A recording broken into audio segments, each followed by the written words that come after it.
Proceed? Yes, please proceed. Thank you. I'd like to open this hearing by acknowledging that the city of Hamilton is situated on the traditional territories of the Erie, Neutral, Huron-Wendat, Haudenosaunee, and Mississaugas. This land is covered by the Dish with One Spoon Wampum Belt Covenant, which was an agreement between the Haudenosaunee and the Anishinaabe to share and care for the resources around the Great Lakes. We further acknowledge that the land on which Hamilton sits is covered by the Between the Lakes Purchases, 1792, between the Crown and the Mississaugas of the Credit First Nation. Many of the council appearing on this hearing today are in Toronto, which is on the traditional land of the Huron-Wendat, the Seneca, and most recently the Mississaugas of the Credit River. Today, this meeting place is still the home to many Indigenous peoples from across Turtle Island, and I am grateful to have the opportunity to work on this land. Madam Court Reporter, I don't believe that Ms. Graham has been sworn. Ms. Graham, I'm going to ask you to affirm your evidence today, so please raise your right hand. Do you solemnly affirm that the evidence you give in these proceedings will be the truth, the whole truth, and nothing but the truth? I do.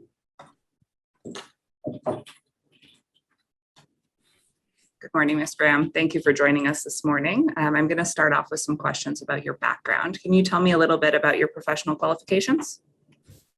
Yes, I'm a communications professional. I've been working in communications for about 12 or 13 years.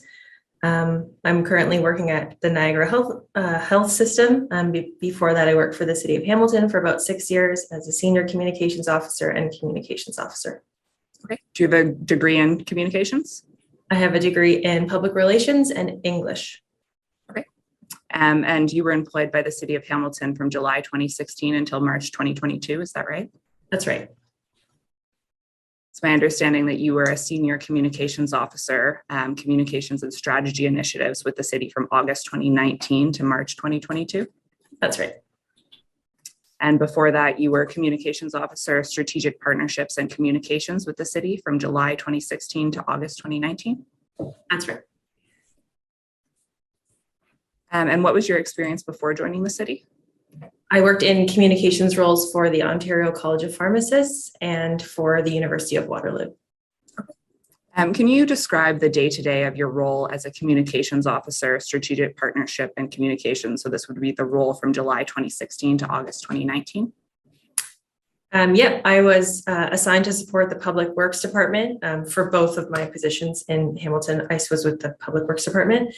As a communications officer, I was responsible for media relations, media training, communications planning, issues management, and overall my role was really to be a communications advisor to provide advice to the Public Works Department on any big issues or things that we needed to communicate to the community or to council.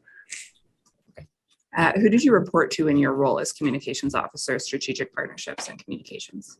Jen Racine, who is the manager of communications. Okay. Did you report to the general manager of Public Works at all? I had an informal reporting relationship with the general manager of Public Works. Who did Ms. Racine report to? John Hertel, I believe, during that time. And he was the director of strategic partnerships and communications, is that right? I believe so.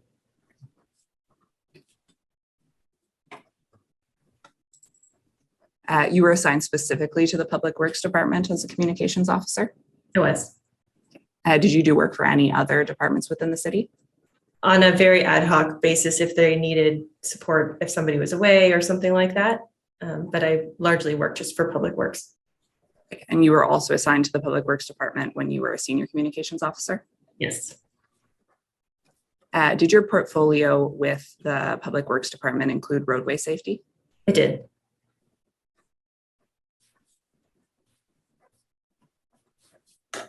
Did you have any direct or indirect reports before August 2019 when you came into the senior communications officer role?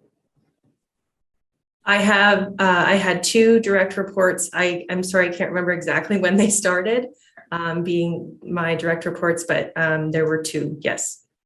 Okay. Did you have those direct reports when you were a communications officer or after you were promoted to senior communications officer?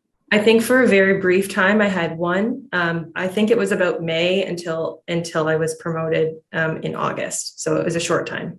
Okay, so that's May of 2019. I think so. Okay, who was that person? Emily Trotta. What was the role of the Strategic Partnerships and Communications Department generally within the city?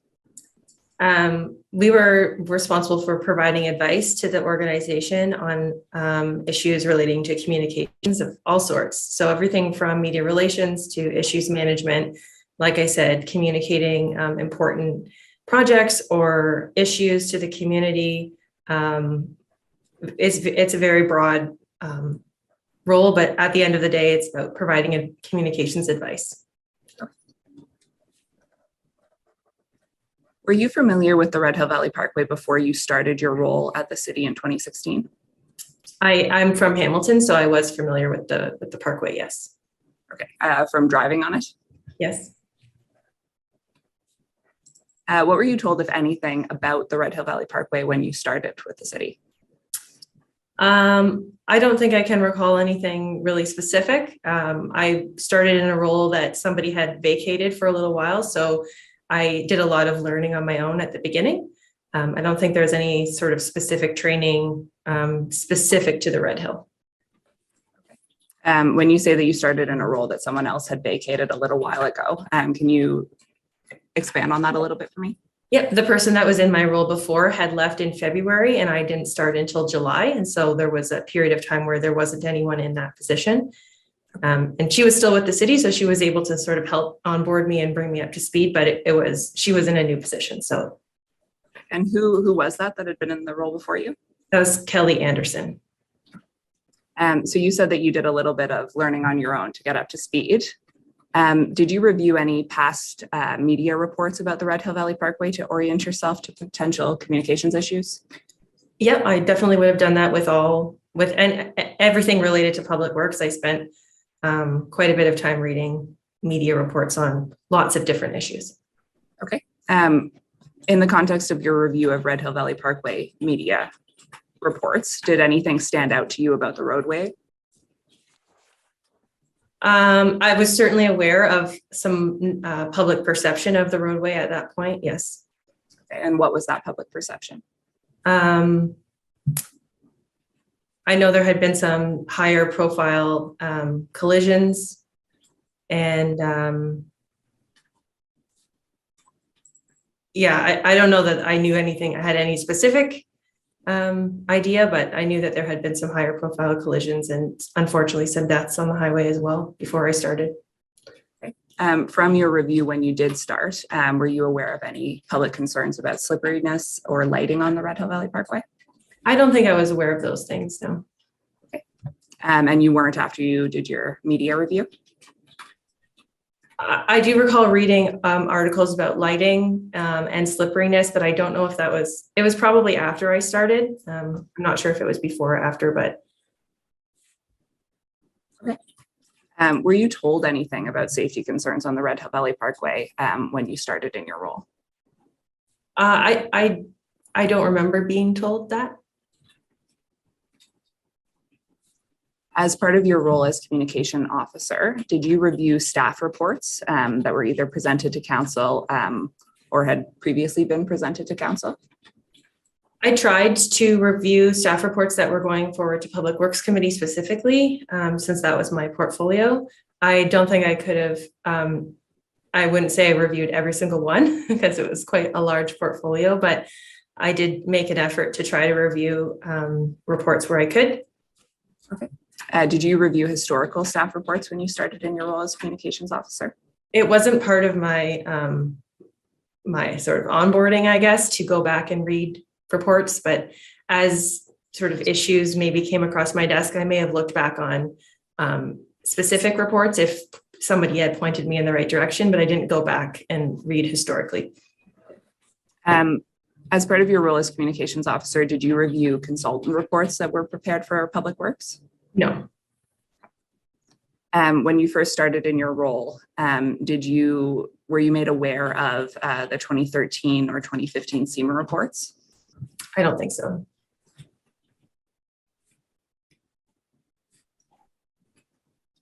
When you said that you did media training for city individuals, were you referencing to specific media spokespersons?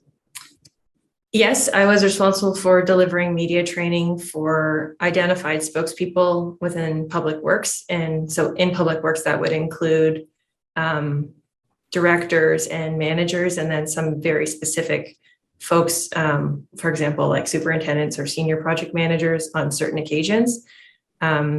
So I would do training with one of my colleagues for people who had been identified as spokespeople. Did the city have approved media spokespersons for each department within Public Works or division within Public Works? We have approved spokespeople, yes. For each division? Yes. How many approved spokesperson would be within each division? It would really depend on the division and also the director in the division, we would go to for advice on who the best spokespeople in their division would be.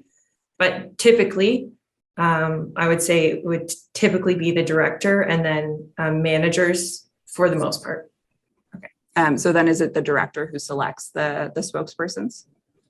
On a usual media inquiry, I would try to connect with the director and then work with them to determine if they would like to do the interview, if they would be most appropriate, or if they would like to ask one of their managers, or in some cases, another member of their team to do it. But usually I would work with the director to determine who the best person was. Okay. Who were the approved media spokesperson in engineering services while you were a communications officer? So from 2016 to about 2019. Did you want their roles or their names?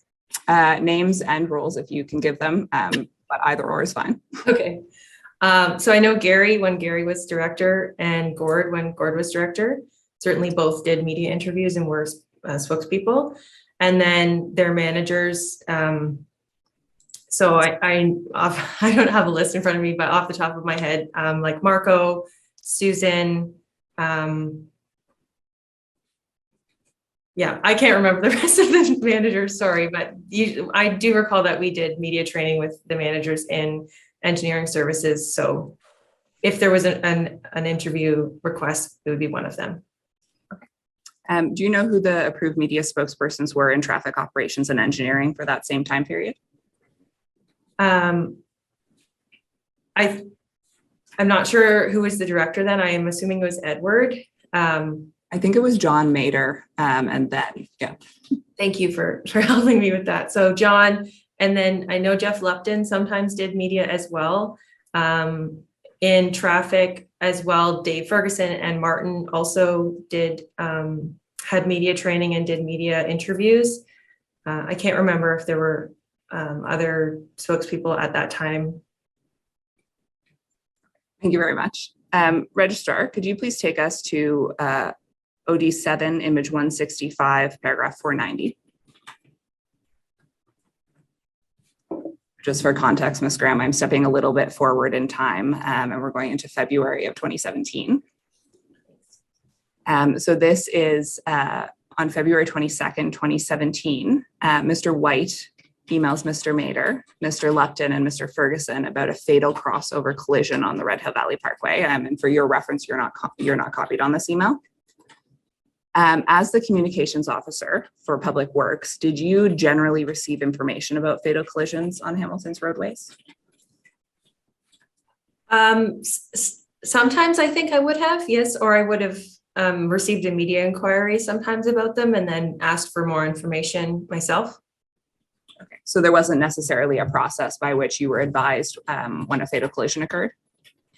I don't think there's necessarily like a formal process, no. Was it typical for collisions on Hamilton roadways to receive media attention?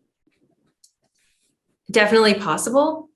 And if we received a media inquiry from somebody about a fatal collision, we would certainly respond with information that we had if we were able to. Compared to other City of Hamilton roadways, did the Red Hill Valley Parkway receive more media attention?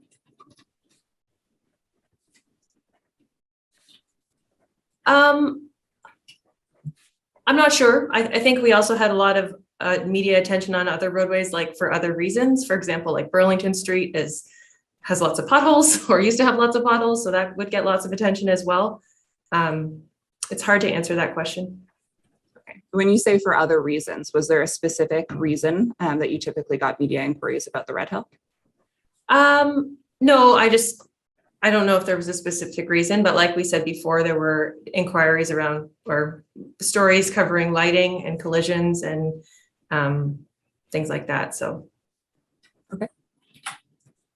So in this email, the first paragraph, Mr. White says, just a heads up, there was another crossover fatality on the Red Hill Valley Parkway last night. We need to review the SEMA report on barriers as these fatals can likely be mitigated with a barrier system. Vision Zero is about reducing fatalities and serious injuries. Do you recall discussions about a barrier system on the Red Hill Valley Parkway in connection with collisions? I recall that being sort of a theme of discussions, but I can't remember any specific conversations that I was a part of. Okay. Registrar, you can take this down, and if you could take us to OD7 images 166 to 167, paragraph 493. So on February 22nd, 2017, you emailed Mr. Ferguson under the subject line CHML is at 12:30, and you copy Mr. White on this email. If you want to take a moment and review, just let me know when you're done.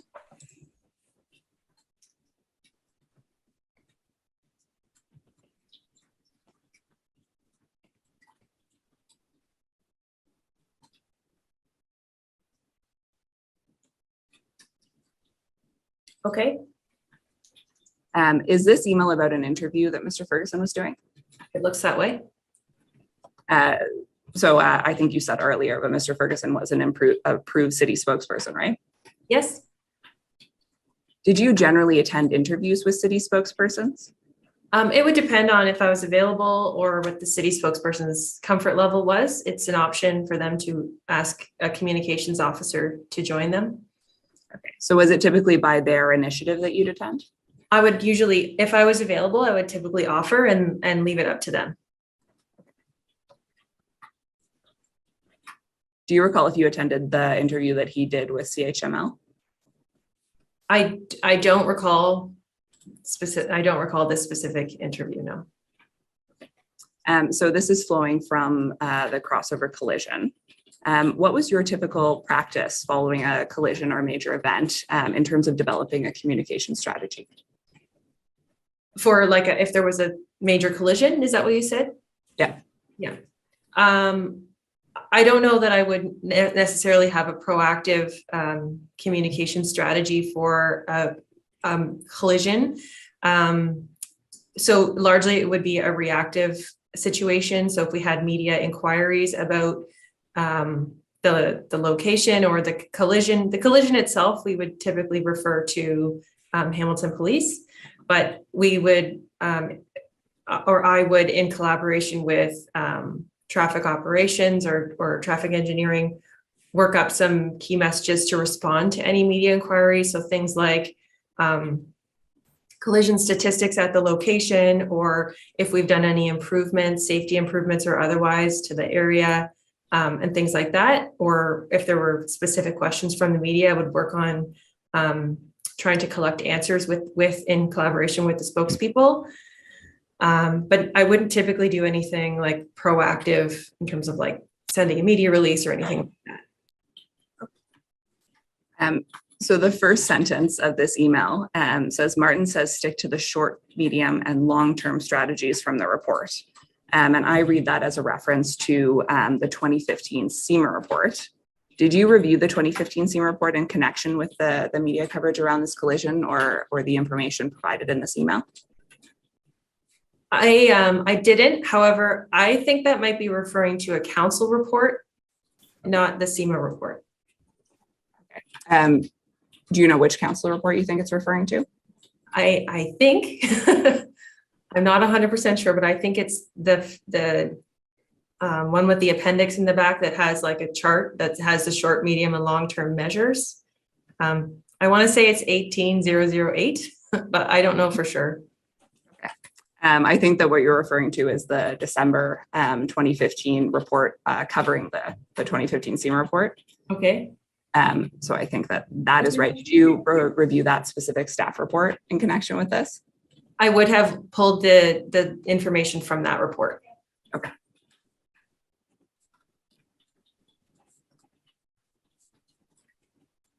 Registrar, could you take us to OD?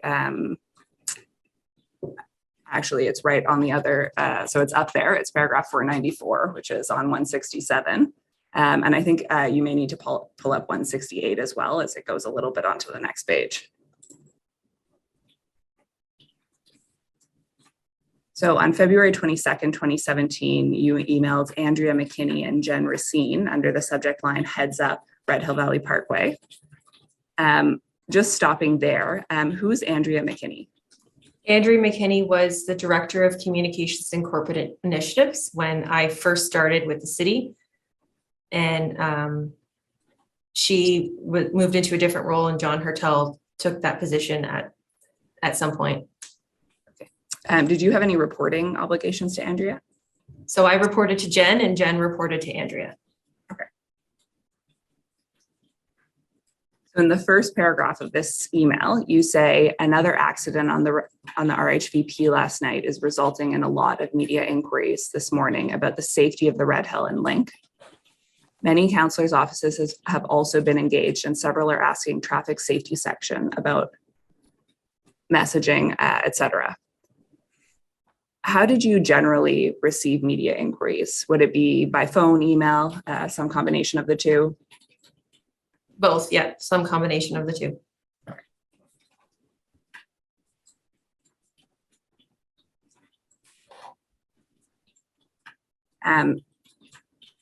So in this email, you've again listed safety improvements on the Red Hill Valley Parkway and Link to date, and then some things in the future. So there are two lists there.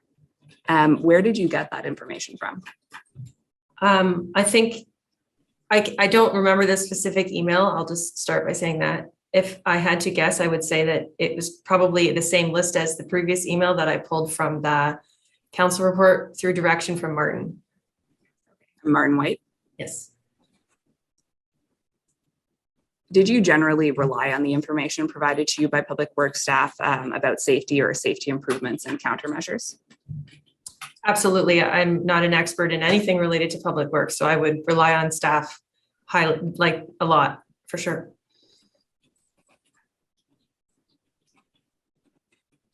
Did you make any other inquiries at this time of Public Works staff about safety initiatives or safety on the Red Hill Valley Parkway, given that you were receiving media inquiries along those lines? I'm not sure. This was quite a long time ago, so I can't remember exactly what happened in 2017. Okay.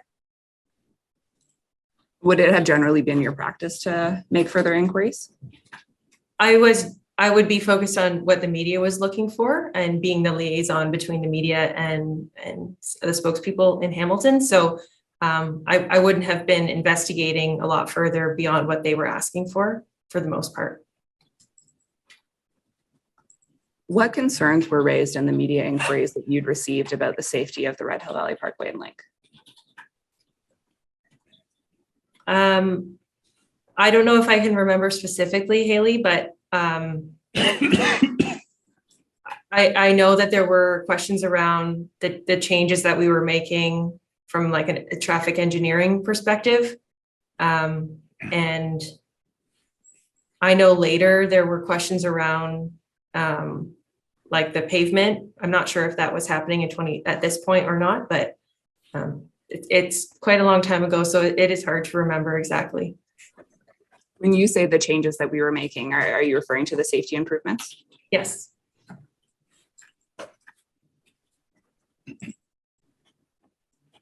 How common was it for the city to receive media inquiries about the safety of the Red Hill? Oh, I'm not sure. I couldn't answer that.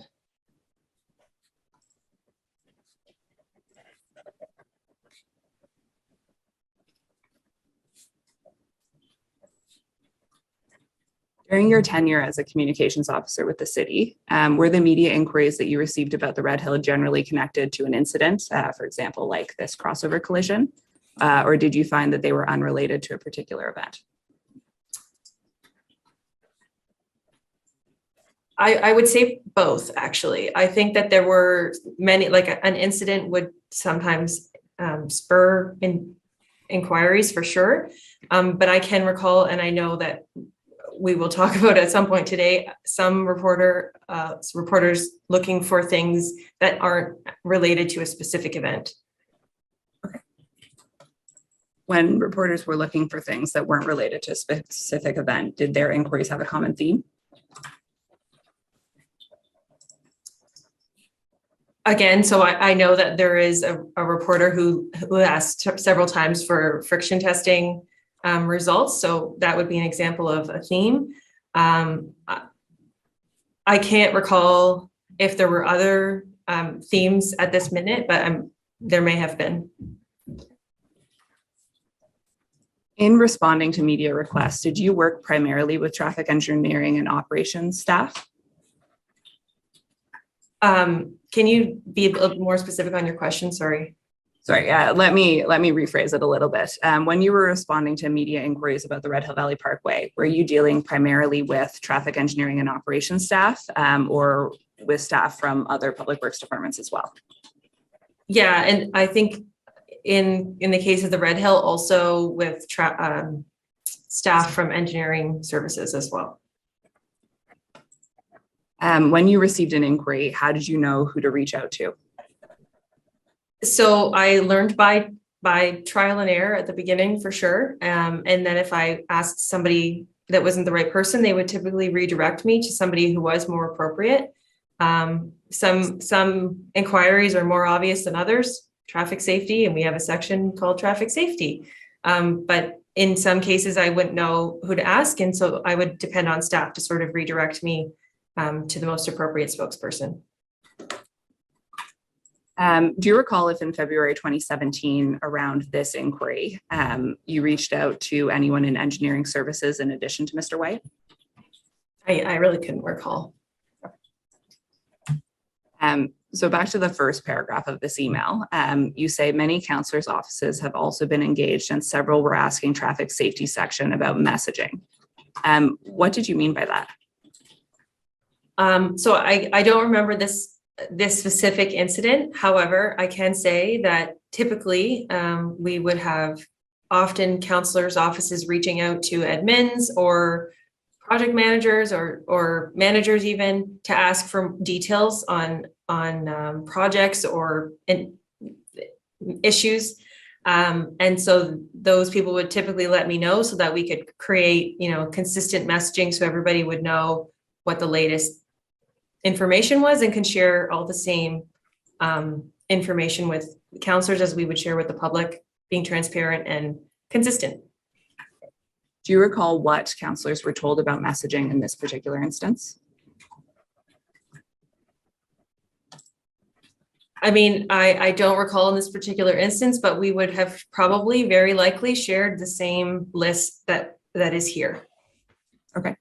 When you say the list, you mean the safety improvements and the things that would be done in the future? Like, as I said, I can't remember exactly, but that would be our typical practice. Okay. Registrar, could you take us to OD7, image 168, paragraph 495, which of course is already up on the screen. So on February 22nd, 2017, Mr. Ferguson forwarded your email about the CHML interview to Mr. McKinnon. Copying Mr. Mader and Mr. White. Again, just for your reference, you're not copied on this exchange.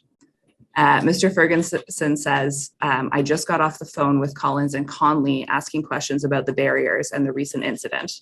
I believe they also talked to Gary. In your experience, was it common for counselors to interact directly with public works staff on issues around the Red Hill Valley Parkway? I would say it'd be common for them to call and ask questions about anything they wanted to know about. Okay. As part of your role supporting the Public Works Department, did you deal with counselors? On rare occasions. Okay. And in what circumstances would you be dealing with a counselor? I think if they were looking for messaging that we had shared on a specific topic, they may call and ask for it. They wouldn't. They don't typically ask for anything out of the ordinary. things we already have most of the time. Okay. Is the audience for communications messaging that you put together for the Public Works Department sometimes city councilors? Is the audience, like, am I creating things specifically for council? Is the messaging sometimes directed at them? Certainly, sometimes we have communications that we need to share with them.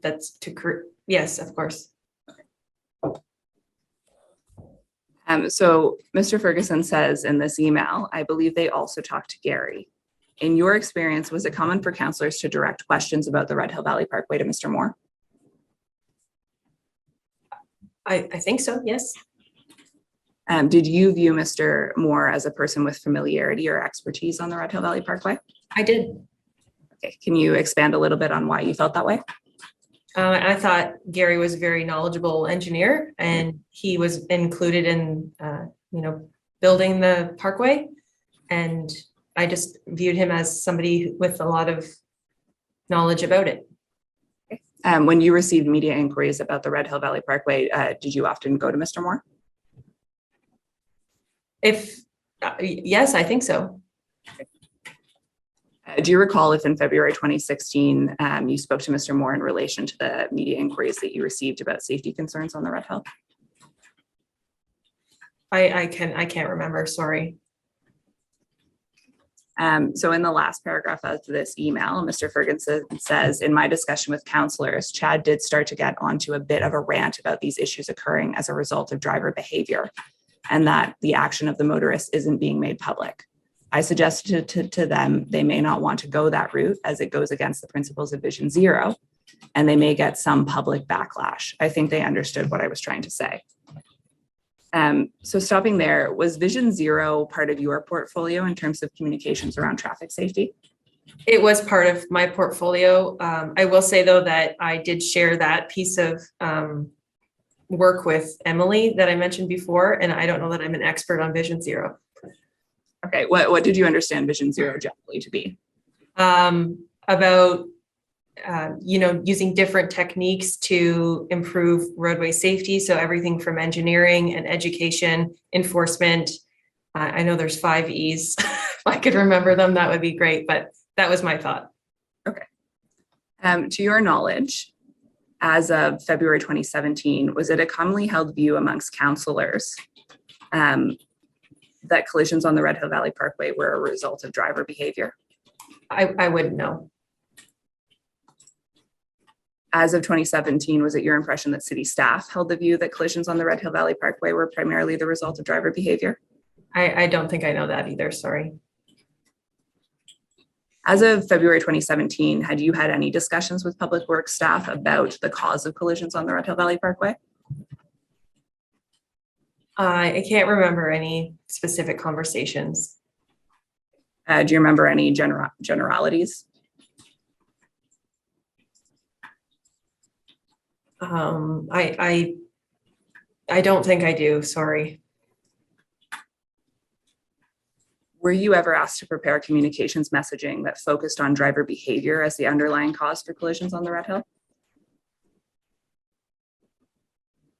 I don't recall any specific to the Red Hill. I do recall doing some campaigns around speeding and texting. There were we had a budget for a lot of road safety initiatives, and so there would have been lots around driver behavior, but not specific to the Red Hill.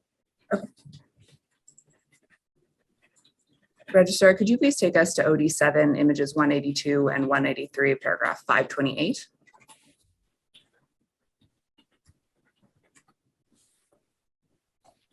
So it's just on the bottom of that page, and it goes over a little bit onto the top of 183. On May 26, 2017, you emailed Mr. Moore under the subject line, reporter questions. And you say, Martin and Dave Ferguson met with a reporter from the SPEC yesterday to go over safety improvements along the Link and Red Hill. They did not answer some questions relating to lighting and pavement and have referred the reporter to you. Do we have anything we could provide her, council updates, question mark in brackets, about lighting / pavement? And then on the next page, the email continues. She also asked for a copy of the pavement friction testing done on the Red Hill Valley Parkway. I had not heard of this before. Is it a public document? Stopping there, is the reporter that you referenced in your email Nicole O'Reilly from the Hamilton Spectator? Yes.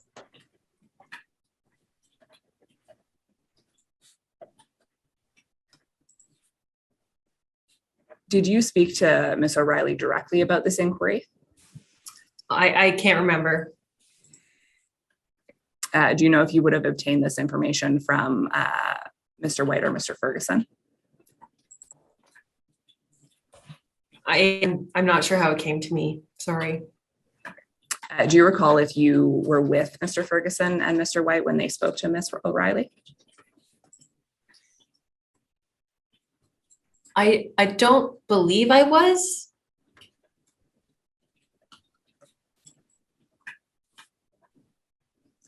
Between May and July 2017, did you attend any interviews between city staff and Spectator reporters at which the Red Hill was discussed? Can you just tell me the date frame again, please? Yeah, so this is the end of May. So I'm asking between May and July 2017. I can't remember. I may have, but I can't remember specifically. So you say they did not answer some questions related to lighting and pavement and have referred the reporter to you. Do we have anything that we could provide her council updates about lighting and pavement? Which questions were Mr. Ferguson and Mr. White unable to answer about lighting and pavement? I can't remember, so I couldn't say. Perfect. Do you know if you actually were informed about the specific questions? I don't know. So you go on to say she has also asked for a copy of the pavement friction testing done on the Red Hill Valley Parkway. To your knowledge, had Ms. O'Reilly asked Mr. White and Mr. Ferguson questions about friction testing results for the Red Hill Valley Parkway? I don't know. Do you know if she'd asked them directly for friction testing results? I don't know. Did she reach out to you specifically with this request for friction testing results? She may have.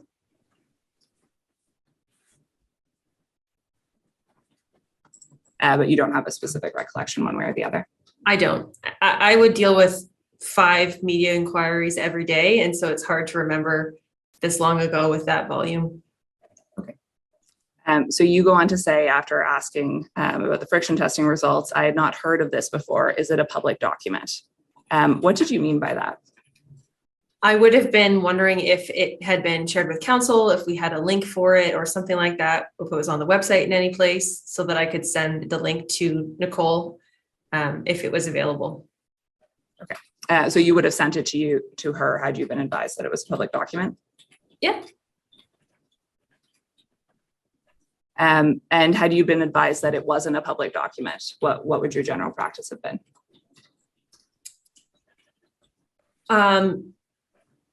If I'm not sure if I encountered that. You're not sure if there was ever a situation in which somebody requested something that wasn't a public document? Sorry, I'm certain that has happened. I'm not sure what my response would be. I would see if it was possible to share it, and if it wasn't, then I would definitely take advice from a director or a manager, GM, on what to do. Okay, so would it generally then, or is it fair to say that your general practice would be to ask the director that you were working with if it could be shared or what could be done? Definitely, yes.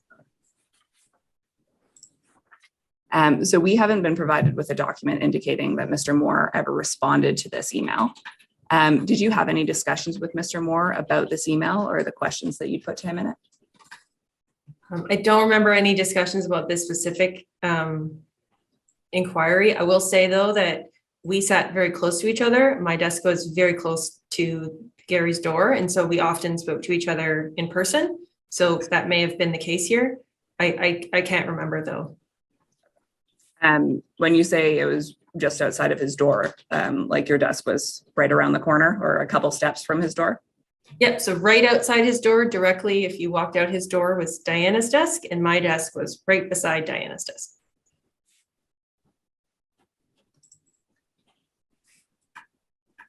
Did Mr. Moore ever tell you anything about friction testing on the Red Hill Valley Parkway? Not that I can remember. Did he ever provide you with any documents, reports, test results, or information in response to this email? I don't believe so.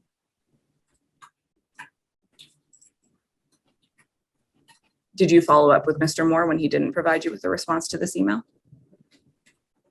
It would be my typical practice to follow up, yes. Okay, but you don't recall one way or the other if you did in this case? I can't remember this circumstance.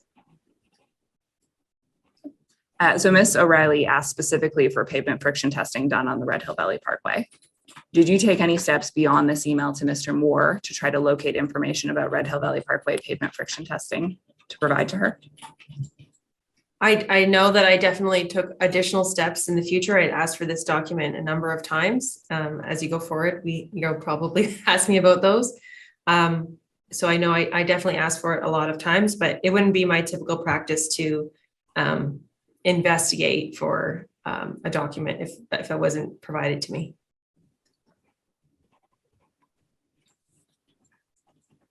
Did you try to obtain information about friction testing on the Red Hill Valley Parkway from other city staff to provide to Ms. O'Reilly, aside from Mr. Moore? I can't recall doing that. I'm not sure. So I haven't seen emails along those lines. Would it be your practice to do that in person? Sometimes I would follow up with staff in person if I didn't get a response via email, especially engineering, because I sat on the same floor as them. So if they were ducking my emails, I might go down, find them and let them know that I was looking for something and see if they could help me. But like I said, I can't remember in this back to 2017. It is hard to remember where I was walking. Did Mr. Moore tell you that he didn't have anything to give you in response to Ms. O'Reilly's questions? I can't recall what Gary's told me. Okay. Do you recall if he advised you that he wasn't going to give you the information that you'd requested? I can't recall what he told me. Do you recall if he told you that the information you'd requested should not be provided to Ms. O'Reilly? I can't remember what he said.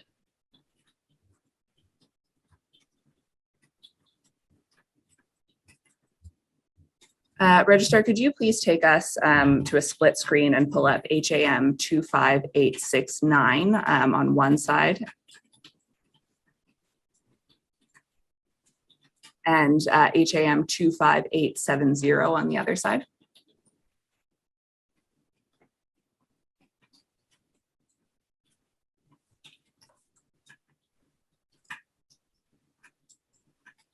Sorry, Council, can you just repeat the first doc ID for me? Absolutely. HAM 25869. And sorry, the second one now. And HAM 25870 at image 1. Thank you. So on March 24th, 2017, Mr. White submitted an information report, an information update, apologies, about safety improvements for the Link and the Red Hill Valley Parkway approved in December 2015 to the mayors and members of council. And the email that we have up is the circulation email for this information update. And you are copied on it at the top. Registrar, do you mind just pulling out the CC on that email?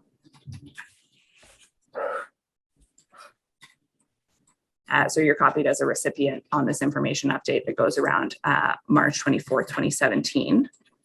Do you recall receiving this information update? I don't. I would have received a lot of things like this on the regular. Registrar, you can take down the call out. Would you have reviewed this information update on receiving it? It would be my practice to look at documents like this. Yes. Registrar, on the information report or update, apologies, could you please take us to image 3? So Appendix B to this information update sets out the medium and long-term safety improvements for the Red Hill Valley Parkway and Link. And you'll see that conduct pavement friction testing is a medium-term option, and it's listed as completed in this information update. Did you note that this medium-term safety option had been listed as completed in March 2017? I don't remember reviewing this one specifically. To your knowledge, did Ms. O'Reilly's request for pavement friction testing results in May 2017 relate to this publicly disclosed document? I couldn't say.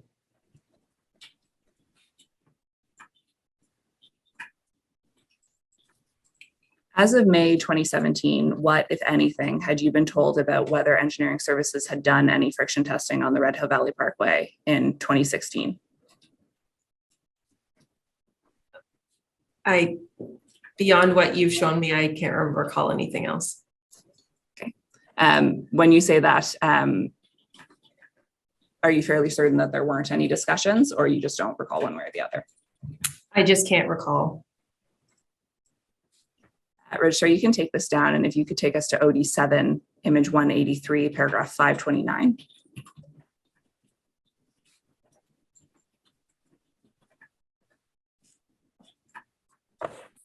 On May 30th, 2017, Ms. O'Reilly emailed Councillor Conley and requested information on pavement friction testing conducted on the Red Hill Valley Parkway. Were you aware that Ms. O'Reilly had reached out to Councillor Conley for this information? I was not. Registrar, you can take this down, and if you could call out paragraphs 530 to 532. So Councillor Conley and his assistant engaged in some back and forth with city staff looking for friction testing results in June 2017. As of June 2017, were you aware that Councillor Conley had reached out to city staff to try to obtain friction testing results for the Red Hill Valley Parkway? I was not. Did Mr. Moore or any other city staff discuss a request for friction testing results from the Red Hill Valley Parkway from Councillor Conley with you in June or July 2017? I don't believe so.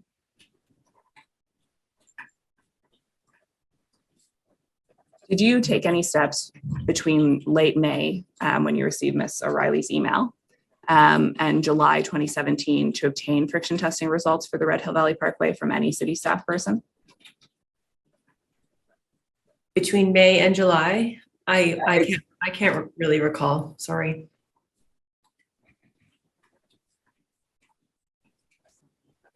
And again, when you say you can't recall one way or the other? No. Registrar, you can take this down. If you could please take us to HAM 52704.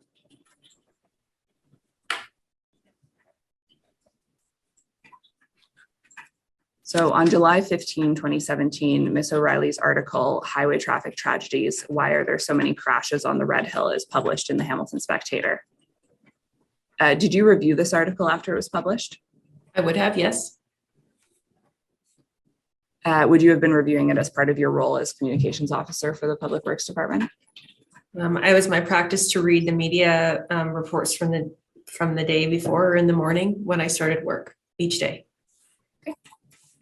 And is that something that you were doing as part of your role as communications officer? I think that's an expectation of me and my job, yes. Okay.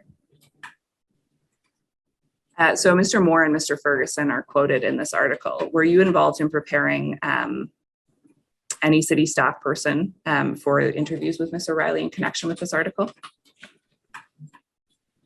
It would have been my practice to connect with spokespeople before they did an interview with a member of the media, just to maybe run through some key messages or practice some tough questions. That said, I don't remember if I did that in this case.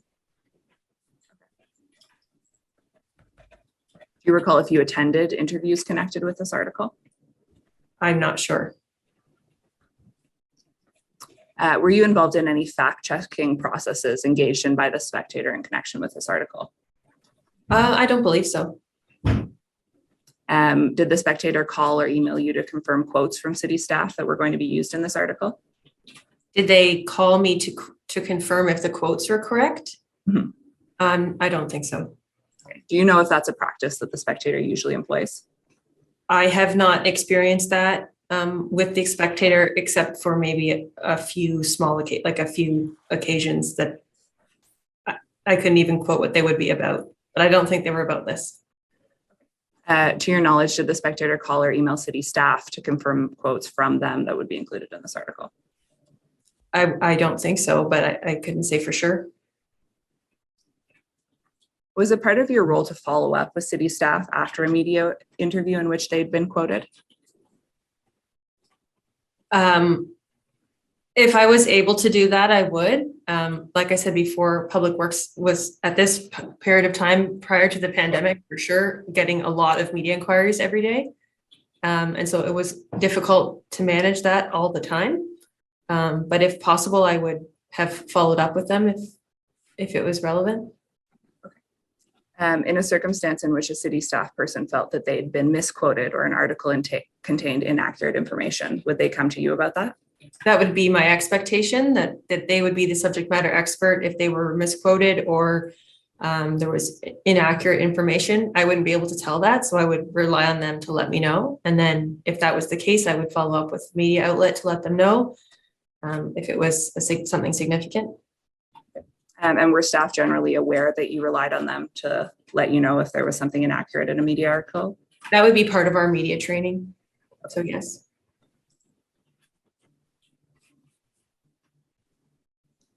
Did either Mr. Ferguson or Mr. Moore reach out to you to express concerns about being misquoted in this article after it was published?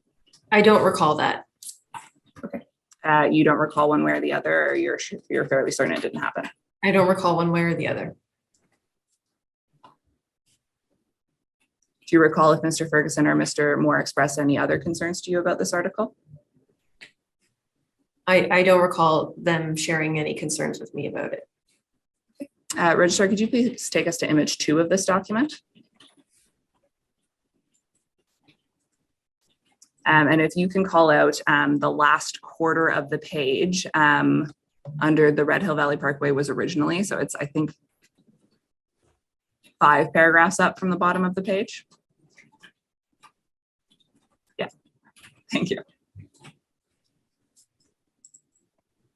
So the article says the Red Hill Valley Parkway was originally paved with stone mastic asphalt, a more expensive mix that's supposed to last longer. It is known to be slightly more slippery, though still meeting provincial standards in the first few months, but typically has been. Oops.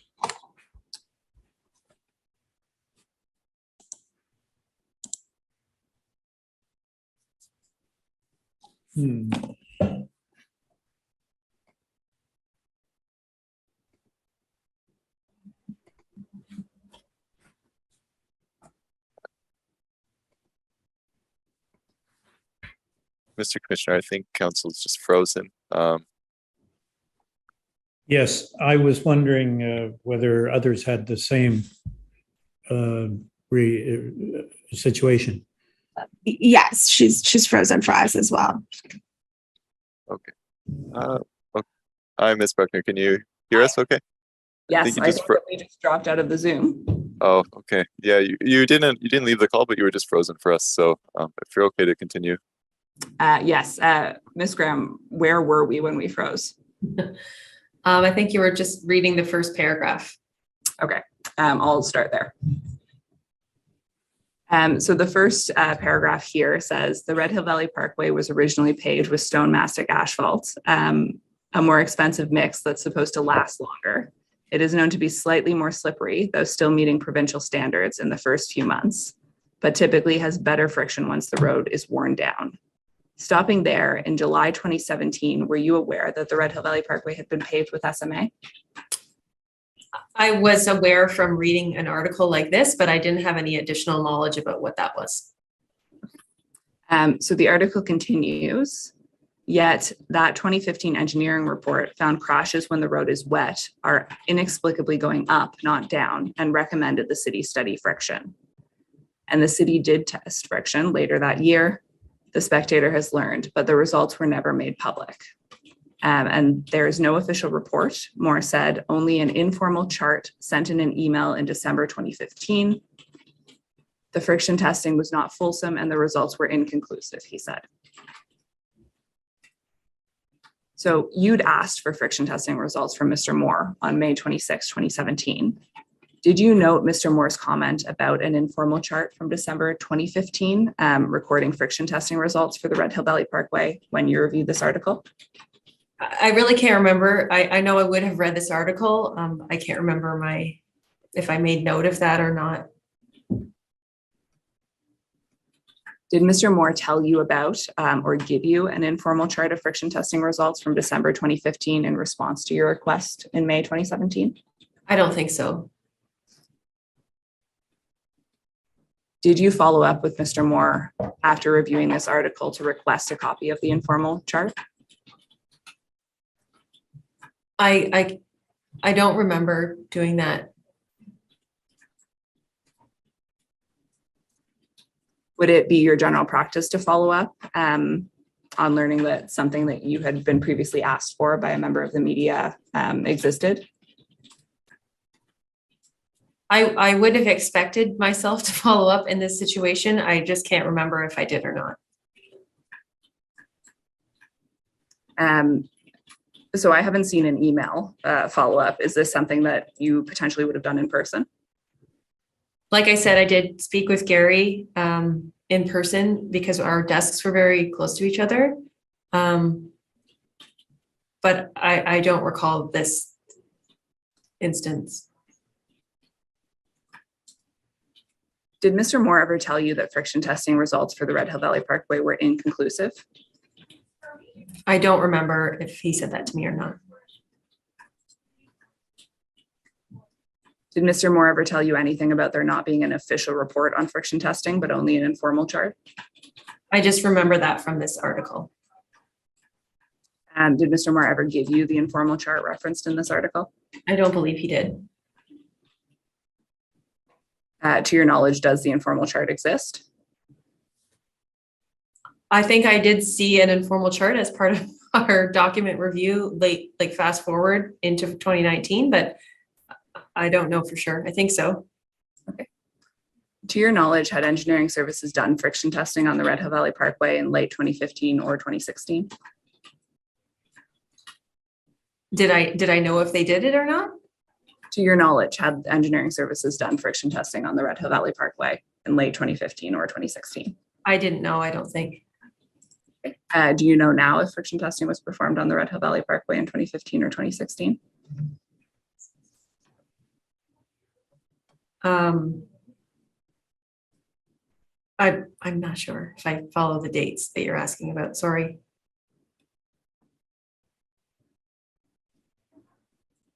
Sorry, so just to confirm, you're not sure if engineering services performed friction testing on the Red Hill Valley Parkway in 2015 or 2016? Sorry, Mr. Commissioner, I don't mean to interrupt. I'm just not sure if I got the time frame. I'm not sure if council is asking sitting here today if Ms. Graham is aware of any friction testing being done at that time period, or if she's referring to this time period in 2017.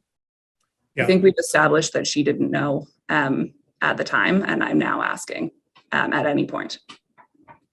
Right. I think the question is, does she know now whether testing was done in late 2016 or 2017? Is that correct? Late 2015 or 2016, but yes. Late 2015 or 2016. And so to the extent that that's the question, Mr. Commissioner, I'm not sure if that's relevant to anything, whether Ms. Graham now obviously having reviewed and all of the information in relation to this inquiry is aware of that, whether friction testing was done at that time period. Well, it might be relevant to questions with respect to a subsequent period. So I'd allow the question. Is there clarity, Ms. Graham, around the question that's being asked? I'm just not sure if I remember when the dates are of all Okay. the friction testing. I'm sorry. Okay. So the article goes on, but instead of doing further testing, as was recommended, the city has decided to repave. As of July 2017, was it your understanding that the city's decision to repave was related to inconclusive friction testing on the Red Hill Valley Parkway? My understanding that it was related to maintenance, upcoming maintenance, regular, like planned maintenance. Okay.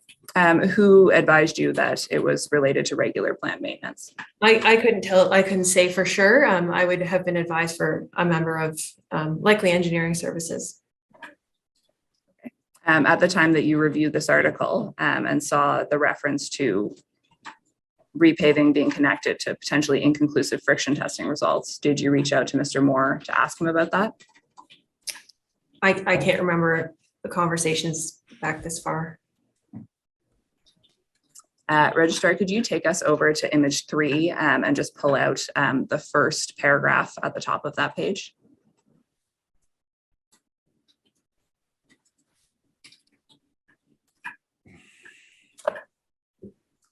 So the article continues on the next page. All we got was an indication that we should do further work, Moore said. It was moot when we decided to go ahead with repaving. Did Mr. Moore or any other city staff advise you that friction testing on the Red Hill Valley Parkway had given an indication that the city should do further work? I don't believe so. When you reviewed this article, did you follow up on that statement with Mr. Moore? I can't remember.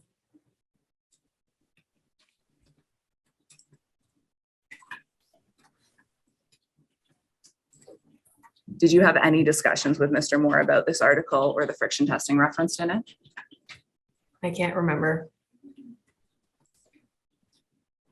you recall if you had any discussions with Dave Ferguson or Martin White about the content of the article after it was published? I can't recall talking to David or Martin.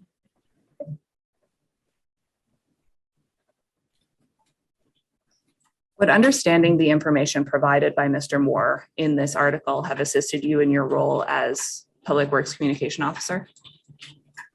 Would understanding the information? I would have relied on Gary to help me understand. As I said, I'm not a professional engineer, so does that answer your question? So let me reframe it a little bit.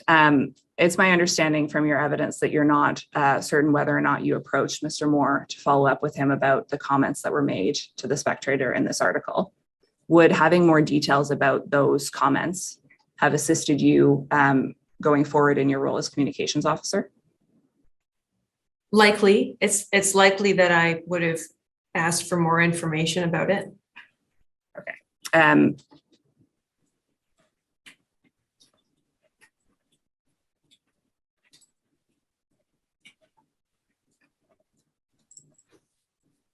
Would it have been your general practice to approach him on reading an article like this? It would have been my general practice to approach a spokesperson if there was an article like this one that kind of points out inconsistent messaging, like in this way. I would have followed up. Yes. Okay. Do you have any recollection as to how Mr. Moore responded if you did indeed follow up? I just don't remember having that conversation with him. Registrar, could you pull out the next couple of paragraphs? Yeah, that's fine. Thank you. So the article goes on and says the city refused to share the chart with the spectator. No one ever releases that type of information because it's the first thing anybody would use in a lawsuit, Moore said. Were you involved in the city's decision not to share the informal chart with the spectator? No, that would have been a decision made by a director or somebody above me. Do you have any knowledge about who actually did make that decision? I don't know. Do you know who would have been consulted in making the decision not to share the chart with the spectator, if anyone? I couldn't say. When you read this article, would you have taken steps to determine who made the decision not to share the chart with the spectator and why?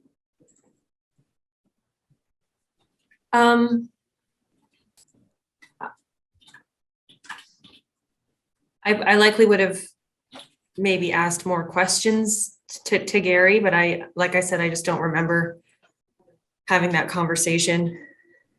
Okay. Aside from Mr. Moore, is there anyone else that you would have approached to speak to about the decision not to provide the informal chart to the spectator? I'm not sure. I mean, potentially the general manager, maybe. I'm not sure. But you don't have any recollection of approaching anyone else? I don't. Did you take any steps to obtain the informal chart yourself? I think I am asking for it, and I ask for it again in the future. So I think those are steps I was taking. Okay. Aside from those steps, did you do anything else to try and obtain the informal chart? Besides asking for it, Yeah. a bunch of times I didn't take any other steps, no. Okay. Did you develop any communications messaging or strategy in response to the publication of this article? I don't believe I did. Registrar, you can take this down, and if you could take us into OD 9A, image 16, paragraph 26.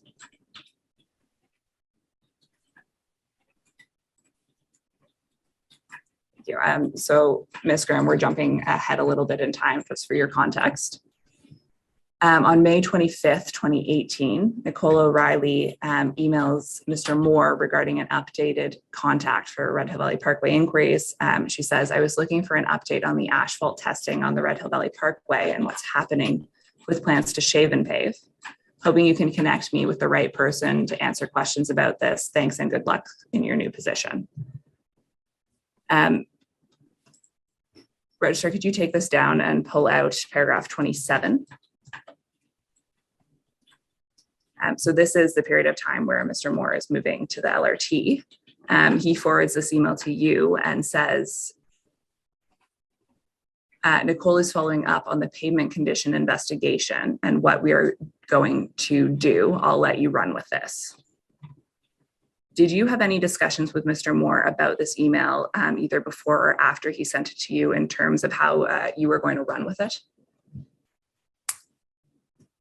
I don't remember specifically any conversations.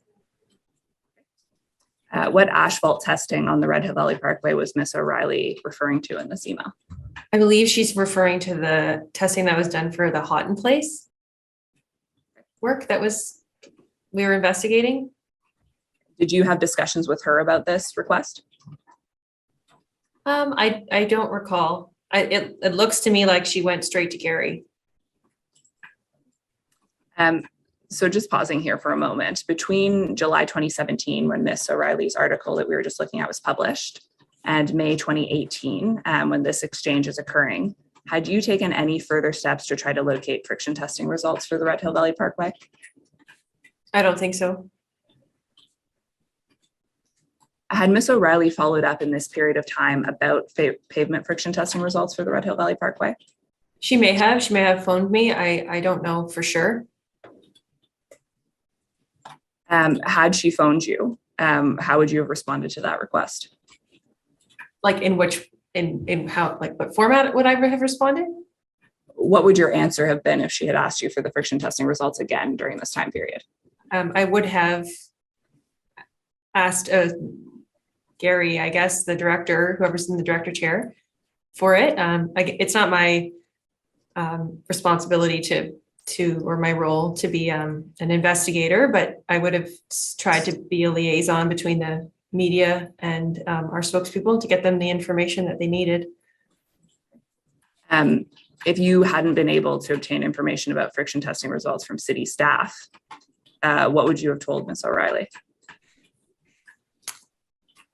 It's hard to say for sure what I would have said, but I'm not sure.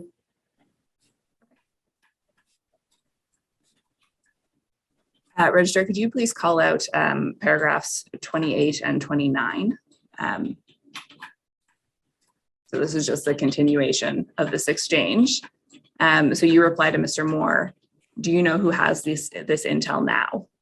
What did you mean by that? Well, I think this is during the period, as you said, where Gary is transitioning into the LRT role.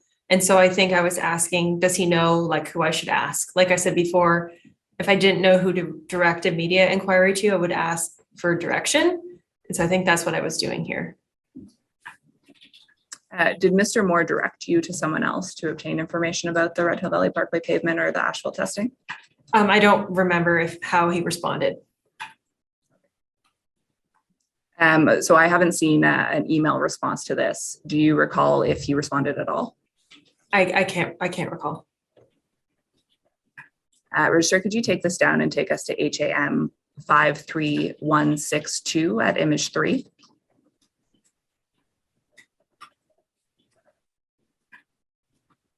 And if you don't mind just calling out the very bottom email there.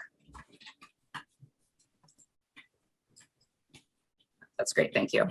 On May 29, 2018, you email Mr. McGuire about the shave and pave for the Red Hill Valley Parkway and Link. You write, "Hi Gord, do you know who would have information about upcoming Red Hill Valley Parkway Link shave and pave for 2019? Spec is asking for some info, but I would have typically asked Gary." And then a little bit further up the chain, Mr. McGuire responds, "I'm not sure where that landed.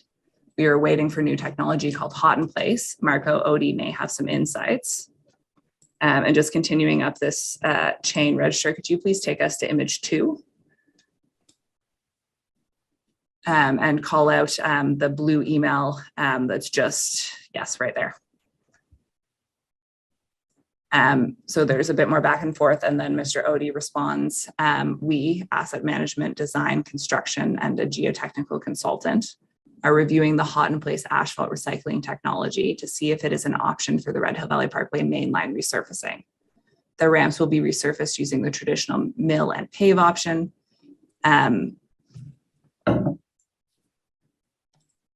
So when Mr. Odie referenced Hot in Place here, did you take steps to educate yourself about Hot in Place recycling at this point? I do recall asking some questions. I think I had a conversation with Mike Beck, who explained to me what Hot in Place was, just so I had an understanding of what that meant. Registrar, could you pull down the called out and take us over onto image 1 and 2, like so that we have both images up? So we're going to go through the rest of the chain. So you respond to Mr. Odie's email, which is just above on the second image that we have. You say, "Thank you, Marco. Would you be able to provide this info to the spec?" And Mr. Odie responds at the very bottom of the next page. Registrar, would you mind just pulling out that blue text there?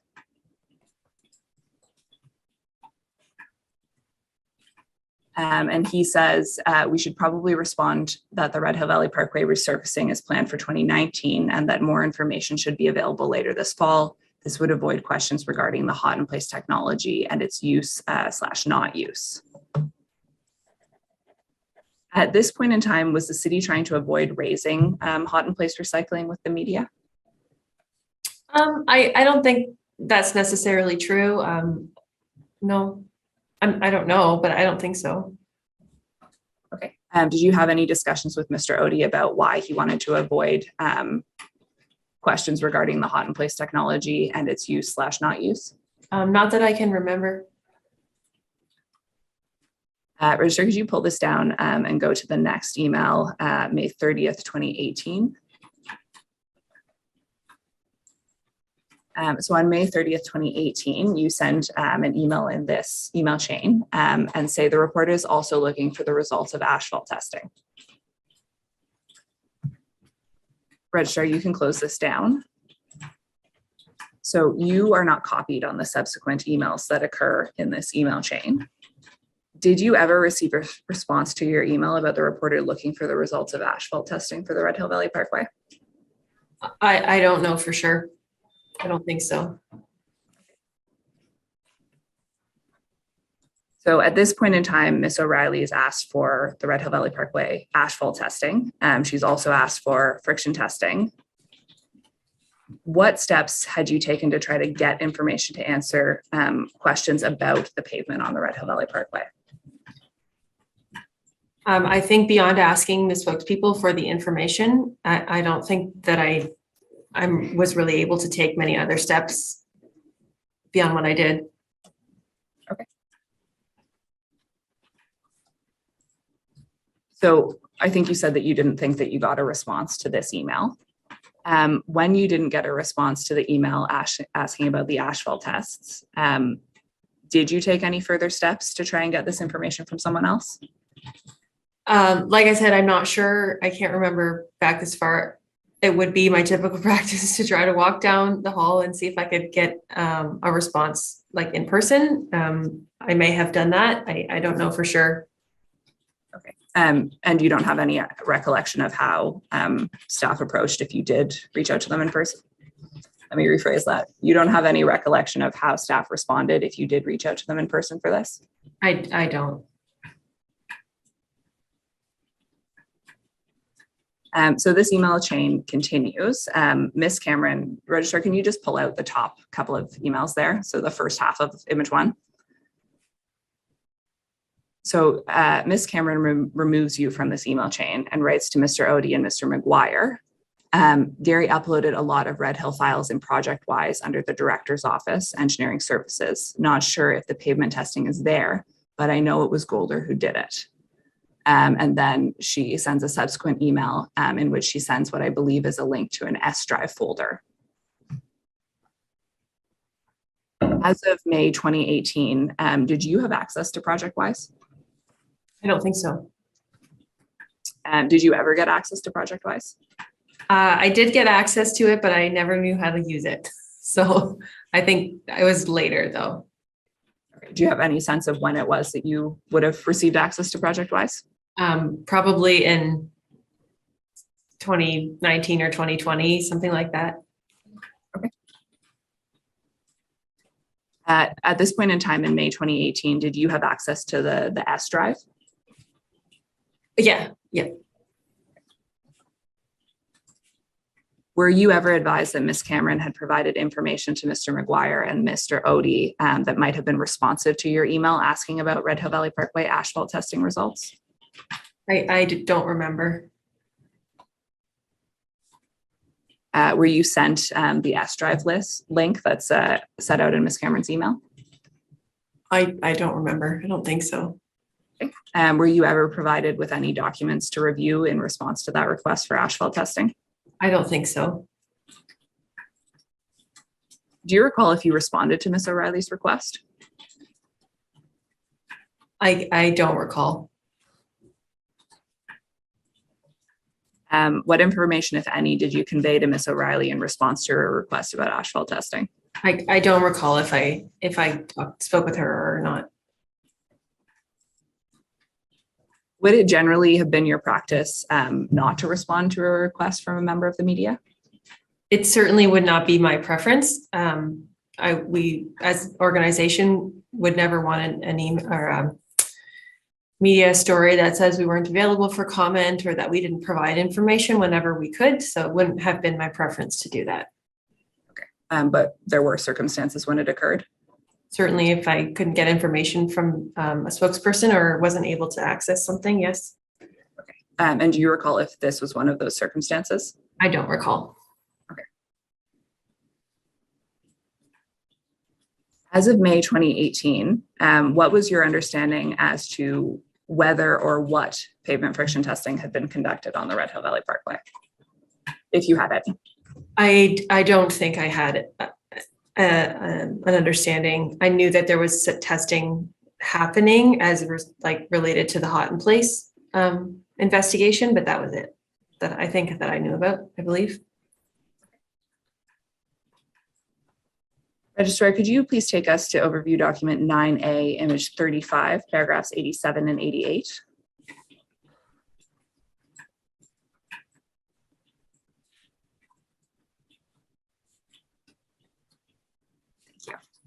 So on July 17, 2018, Mr. McGuire sent you and Mr. Moore a calendar invitation for the following day, which was July 18th, under the subject line, discuss Red Hill Valley Parkway asphalt testing. Ms. Cameron then responds to Mr. Moore on this email, and she says, Jasmine needs this meeting to take place tomorrow morning, and this seems to be the only time you are all available. Why did Mr. McGuire want to meet with you and Mr. Moore about the Red Hill Valley Parkway asphalt testing on July 18, 2018? So I don't recall this meeting specifically. However, in reviewing the other documents that are around this same time, I believe this was in preparation for an interview with Nicole from The Spectator. And I think also this was around the time that Gord and Gary were kind of transitioning information still, I believe. And so my role in this meeting would have been, I would only have been there if we were preparing for a media interview or something like that. So I'm only assuming that this is related to preparing for that. Registrar, could you please take us to overview document 9A, images 36 and 37, paragraph 89?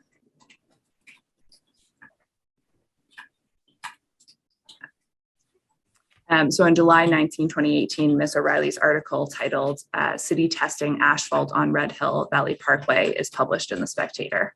Is that the media article that you're referencing? It is, yes. And so Mr. McGuire is quoted in this article. Do you believe that your meeting with Mr. McGuire and Mr. Moore was in connection with preparing Mr. McGuire for this interview? I will just clarify that I don't remember that meeting. I'm not actually confident it ever happened with the three of us. Okay. But I do think that the calendar invite was to prepare for this. Okay. Do you recall if you met with Mr. McGuire without Mr. Moore being present to prepare him for this interview? I think I did, yes. Okay. But you don't recall if there was then a subsequent meeting that included Mr. Moore as well? Yeah.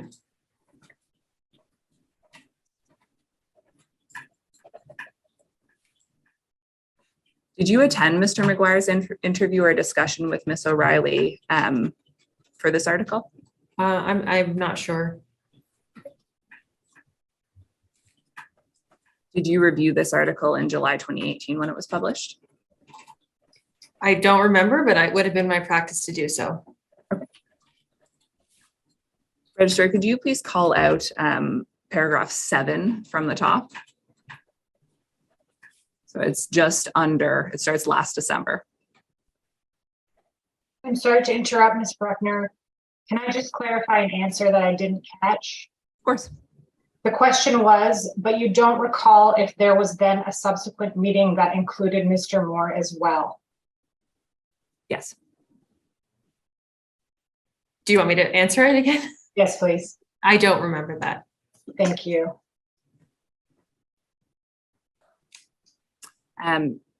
So this article states, last December, the city took smaller samples of the asphalt to test the viability of recycling. At the time, the city's former engineering director said they were aware some people felt the Red Hill Valley Parkway was slippery. That was part of the motivation for testing the asphalt. Registrar, could you close this and call out a couple more paragraphs? Or all the way down to the bottom of the page is fine. Thank you. So Mr. McGuire said those test results came back inconclusive, but the city believes hot in place is possible. Did you discuss December 2017 asphalt testing on the Red Hill Valley Parkway with Mr. McGuire or Mr. Moore prior to this interview that Mr. McGuire gave? I don't remember. So the article goes on to say in December 2015, friction testing on the Red Hill Valley Parkway also came back as inconclusive, with the consultant recommending further testing. Instead, the city opted to move ahead with repaving ahead of schedule. Did you discuss inconclusive December 2015 friction testing results for the Red Hill Valley Parkway with Mr. McGuire or Mr. Moore before this article was published? I really can't remember. Did you speak to either Mr. McGuire or Mr. Moore about this content from this article after the article was published? I mean, certainly at some point we did go back to this article. I don't remember if it at this time, if we did or not. Okay. At what point do you recall going back to this article? This was definitely in my review once, like fast forward to 2018, the end of 2018. I went back and looked at this for sure. Okay. Did this article stand out to you when you went back and looked at it in 2019? Well, it was related to friction testing, so yes.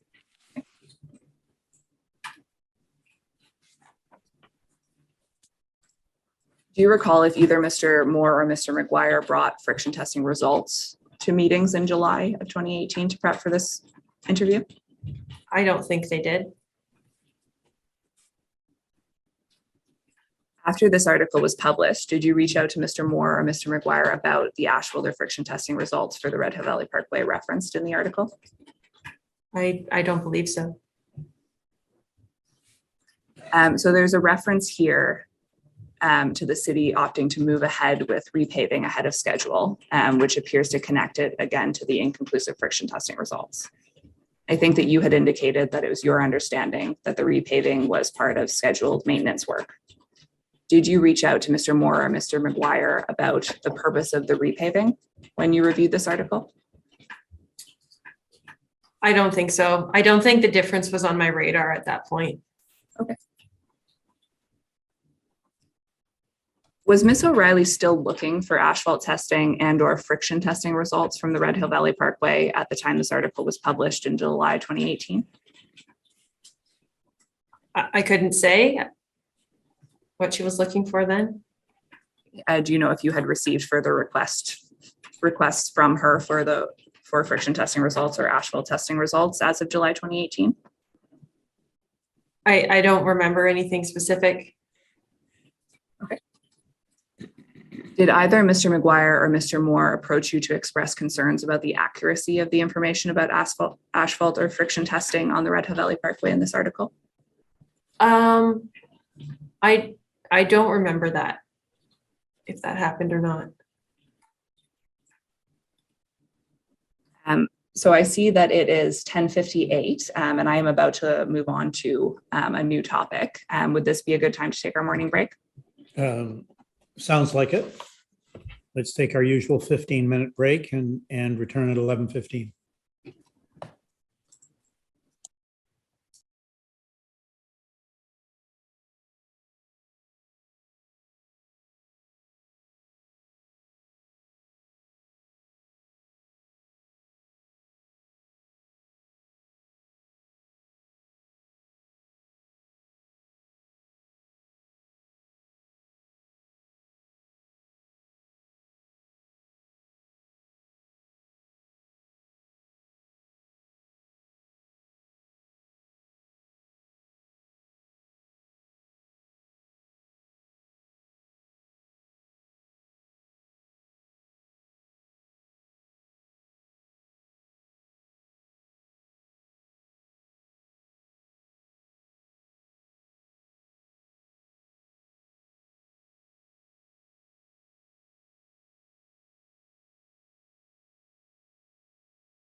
Commissioner, may I proceed?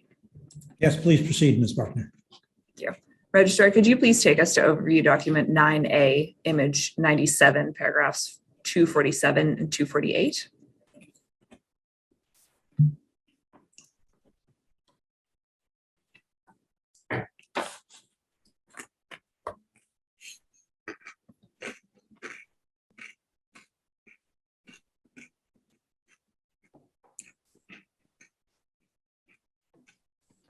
On October 3rd, 2018, Ms. O'Reilly emails you writing, I was looking for an update on the asphalt testing done on the Red Hill Valley Parkway. Is there someone I can talk to about the status of those tests, results back yet? Does the city have a repaving plan set yet? And you forward this email to Mr. McGuire writing, see below, this is the same reporter you spoke to a while back. Do you have any additional info you're prepared to provide? So pausing there, between May 2018, Ms. O'Reilly's last request for asphalt testing that we were just looking at, and October 2018, did you take any steps to try to locate asphalt or friction testing results from the Red Hill Valley Parkway, aside from the emails that we were looking at before the break? Unless I had a media inquiry from somebody else during that period of time, I wouldn't have taken any additional steps. So Mr. McGuire has not yet given evidence to the inquiry. So it's my understanding from the documents that we've received that as of October 2018, he had found the 2014 Golder Report and Tradewind Report. At this time, were you aware of the 2014 Golder Report or Tradewind Report? And I'm happy to call them up if you want to refresh your memory as to what they look like. I'm aware of what they look like. Thank you though for offering, and I was not aware of them. Did you have any discussions with Mr. McGuire about the Tradewind Report or 2014 Golder Report in connection with Ms. O'Reilly's October 2018 request for asphalt friction testing results on the Red Hill Valley Parkway? No. Around this time, did Mr. McGuire mention that he'd reviewed reports about asphalt or friction testing on the Red Hill Valley Parkway more generally in connection with this request? Apologies. I don't believe so.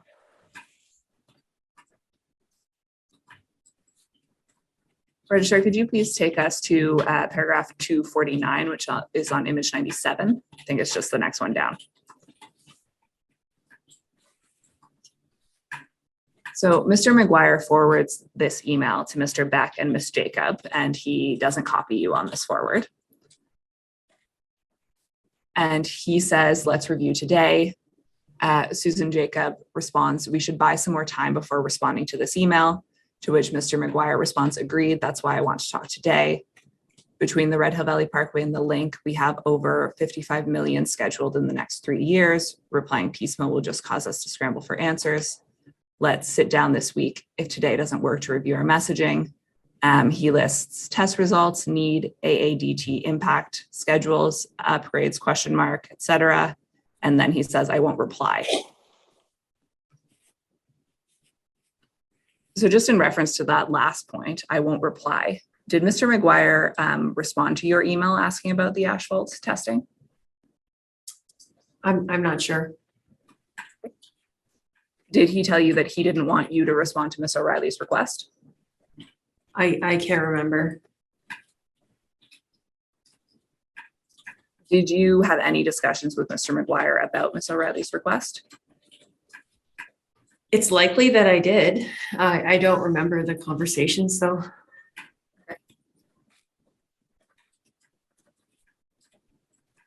Did you have any discussions with Ms. Jacob, Mr. McGuire, or Mr. Beck about Ms. Jacob's comment about buying more time to respond to this request from the spectator? I don't remember. It's often our spokespeople ask for more time if they need to prepare detailed information, which this looks like that. So they may have asked, they may have said, hey, we need a couple more days or something like that, but I don't remember exactly. Do you have a general practice about how you deal with a request for more time from a spokesperson?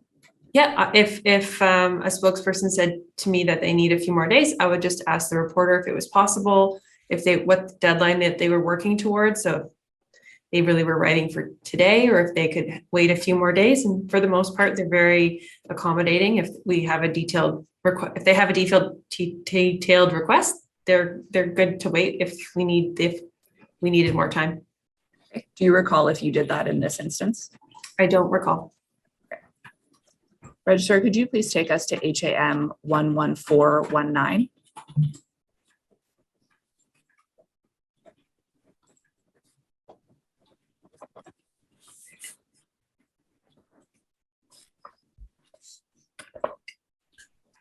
So on October 23rd, 2018, you forwarded an email from Ms. O'Reilly to Mr. McGuire. Registrar, can you call that out just so that the text is more apparent?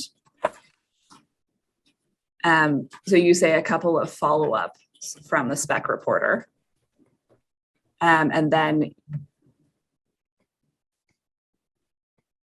I believe this is Ms. O'Reilly's article in the black text. And she says there are a couple of things Gord said he'd have to get back to me with. Just in reference to that comment, does this assist you at all in terms of how you responded to that request from Ms. O'Reilly earlier in October about asphalt testing? I must have set up an interview with her to speak with Gord, if that's what you're asking. Yeah, I was wondering if seeing this helps to refresh your memory about your interactions around that request with Mr. McGuire and Ms. O'Reilly. It doesn't, sorry. Fine. Registrar, could you take this down and take us to HAM 53716 at image 1?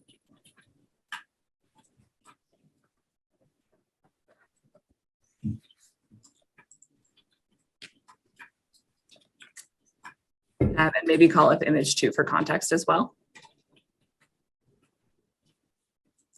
So this is the request that you had sent to Mr. McGuire from Ms. O'Reilly, and you'll see there are some annotations in it. Mr. McGuire flips the email to Mr. Beck, who responds on image 1, and you'll see it's the blue text over here. He says, I got a call from the MTO today. The spectator contacted them about HIP. The MTO provided them with information regarding HIP, but also included the fact that they do not allow it on SMA. They did not go through my contact, and the information was provided by their communications department. Not sure how the spec will use that information. And you're not copied on this response. Did Mr. Beck tell you that he'd received a call from the MTO about information provided to the spectator in connection with hot in place recycling? I'm not sure. Did he advise you that the MTO had provided information to the spectator about SMA? He may have. I don't remember the conversation though. Okay. You don't recall one way or the other if you did? I don't. Did Mr. Beck, Mr. McGuire, or Ms. Jacob express any concerns to you about how the spectator might use information on hot in place and SMA provided by the MTO? I don't recall that. So you can take this down. If you could take us to overview document 9A, image 102, paragraph 260.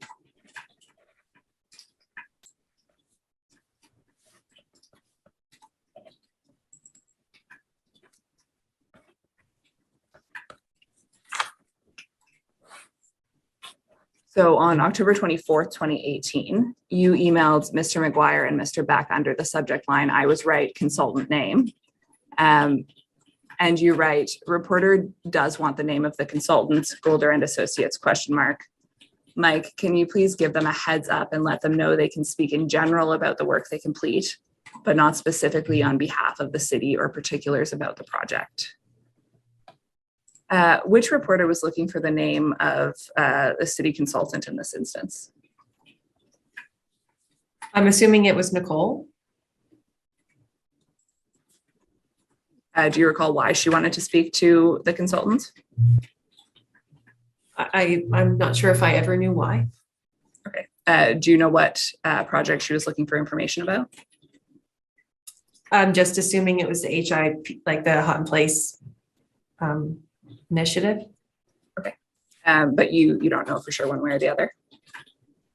I don't.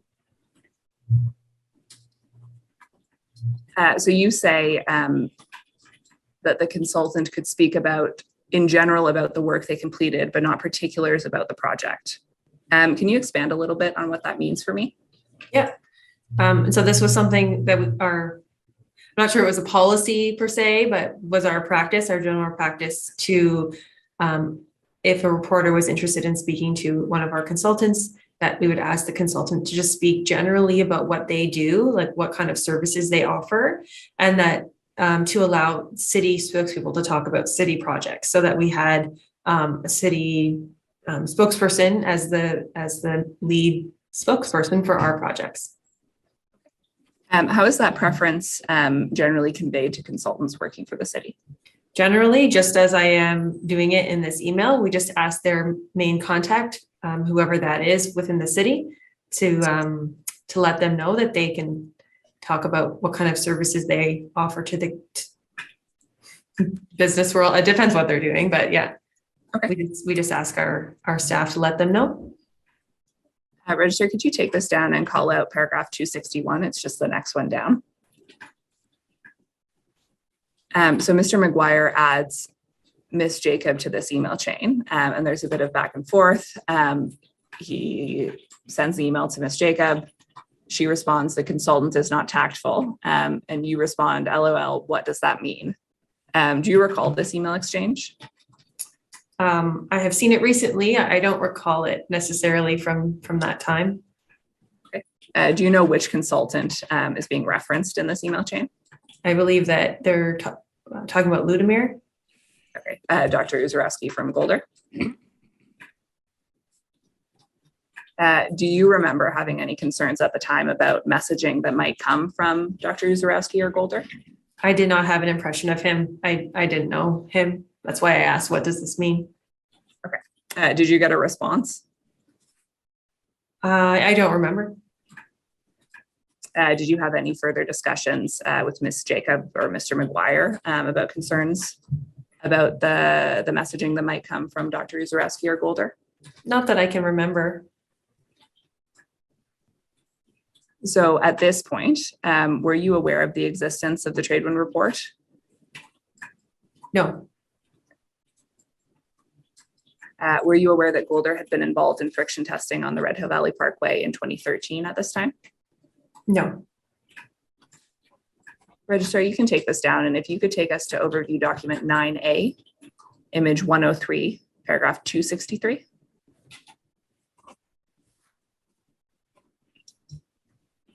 So on October 24th, 2018, Ms. O'Reilly wrote to Michelle Shantz, who I believe is the Communications and Media Relations Advisor within the mayor's office, asking to speak to the mayor about the resurfacing of the Red Hill Valley Parkway. You're not copied on this email. Were you advised that Ms. O'Reilly had reached out to the mayor about plans to resurface the Red Hill Valley Parkway? I can't remember.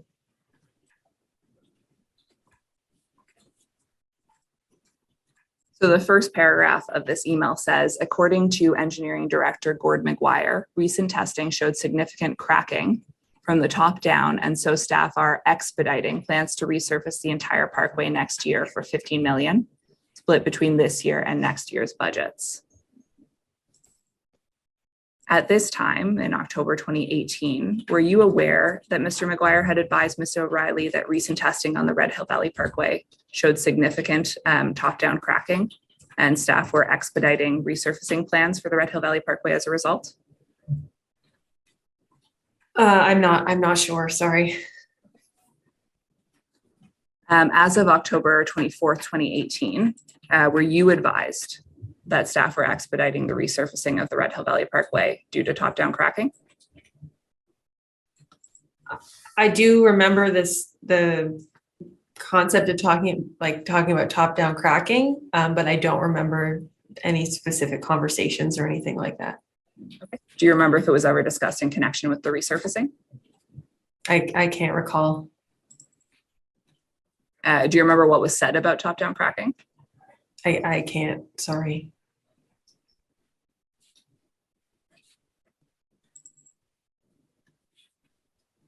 Register, could you please take us to overview document 9A, image 103262, which is already up on the page. It's just the paragraph up from the one that we were just looking at.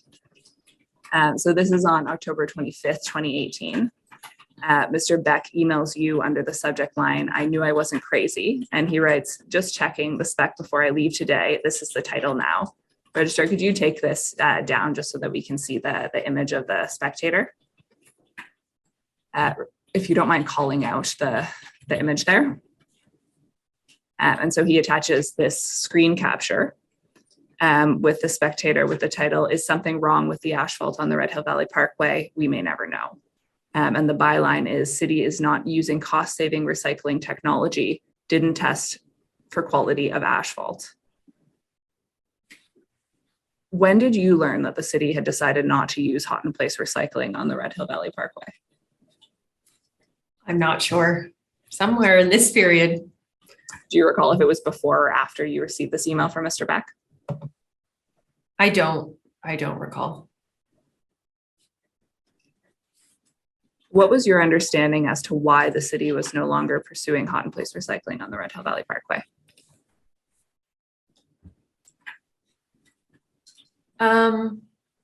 Somebody had described hot in place to me as like mixing a cake, and that one of the ingredients would be something that was already on the road, and that the ingredients wouldn't come up with a good mix after we did it. So it wasn't an appropriate use of, it wouldn't have been a good result. So that's what I knew. Very basic. Do you recall what this exchange with Mr. Beck was actually about when he said, I knew I wasn't crazy and sent you this image? Yeah, I talked to Mike, I think in the lunchroom that day or earlier that day, and he had told me something, and I remember not understanding it at the time. And so I don't remember the details of the conversation. So I don't know if I'll be very helpful on that one. Okay. You don't recall what he said, but this is connected with a conversation you'd had earlier with that day? Yes. Registrar, could you please take us to HAM 11413?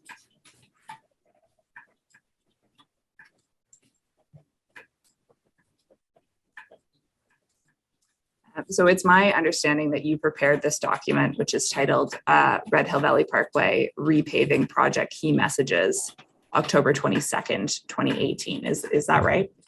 Yes. So we were just looking at an email exchange from October 25th, and this document is dated October 22nd. Does this assist at all with your recollection about how or when you learned that the city was using conventional technology instead of hot in place on the Red Hill Valley Parkway? It does, thank you. Because you said this is a few days before, right? Well, the title is October 22nd, 2018. Thank you.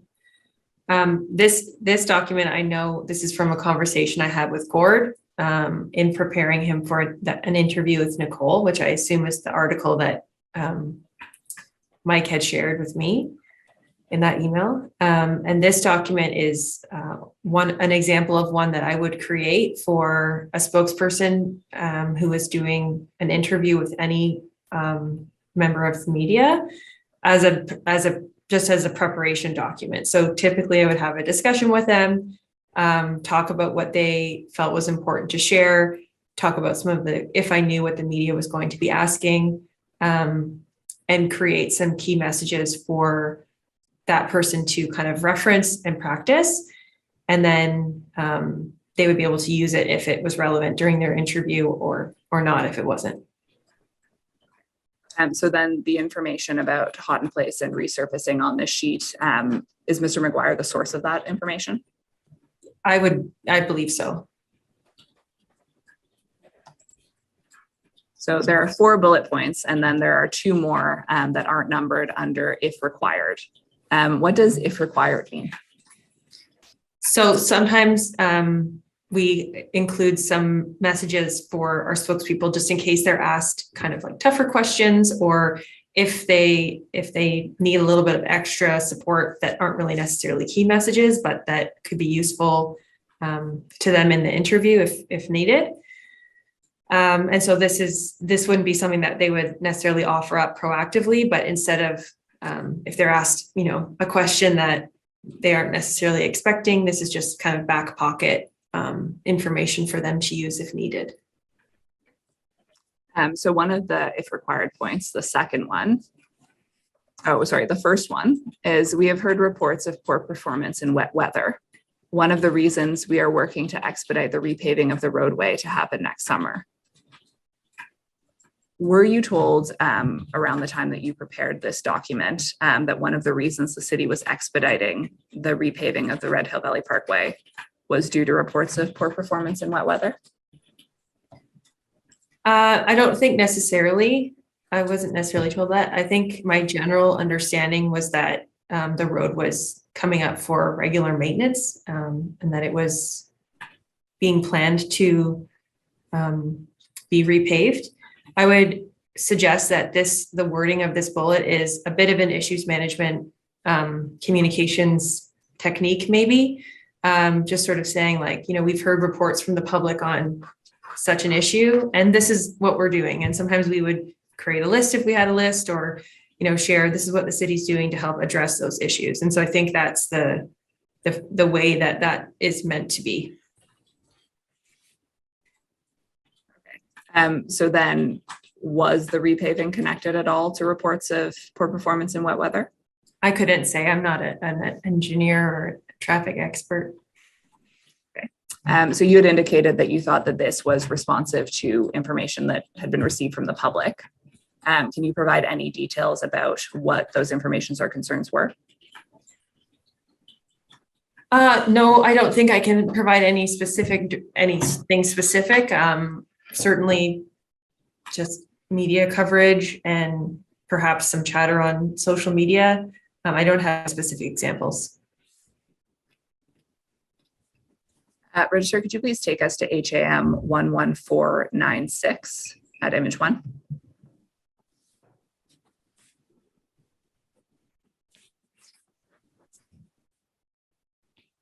So on October 30th, 2018, you send Mr. McGuire draft responses to a media inquiry from the Daily Commercial News.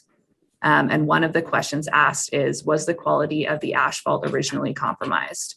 Register, if you don't mind pulling that out, it's the first question with the red text under it.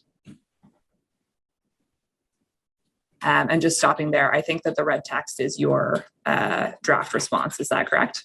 It's my draft, yep. So your draft response is the asphalt is at the end of its expected life cycle, originally from 2007. This resurfacing project falls under the regular maintenance work. So the information that the repaving fell under regular maintenance work, where were you getting that information from?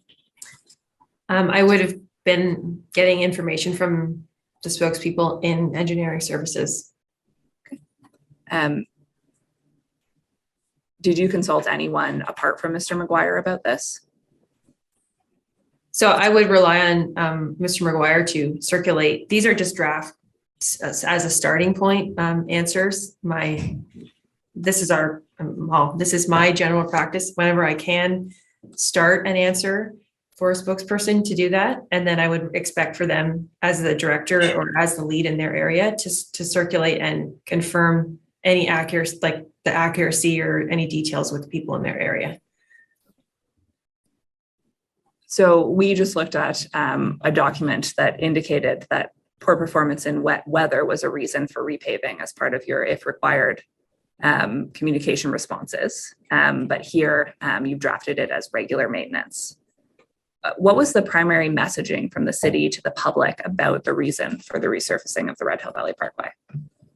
My understanding is that the primary message was around upcoming regular maintenance, and that, as I said, the secondary sort of if required message was sort of, that we understand that there are issues and here's what we are doing to address those, including repaving. So the draft response here doesn't strike me as a direct answer to the question about whether the asphalt was originally compromised. Is that a fair answer of that response? A fair assessment of that response? I don't think it's my role really to ensure a fulsome response on a draft to a director. I think it was really meant as a starting point to get the ball rolling or to, get started for Gord. Why didn't you draft a more fulsome answer to this particular question? I mean, I don't know exactly. I may not have known the answer myself and would have relied on Gord. Also, if we're asked a question that we have a really hard time answering, sometimes it's helpful to provide context on another related issue. So I might have just been providing additional information here with the hopes that he would fill in what I wasn't able to, given I'm not an expert in this area. Do you recall if you asked Mr. McGuire or anyone else in Public Works directly if the quality of the asphalt on the Red Hill Valley Parkway had been compromised? I can't recall asking that. Registrar, you can take this down, and if you could take us to overview document 9A, image 131, paragraph 318.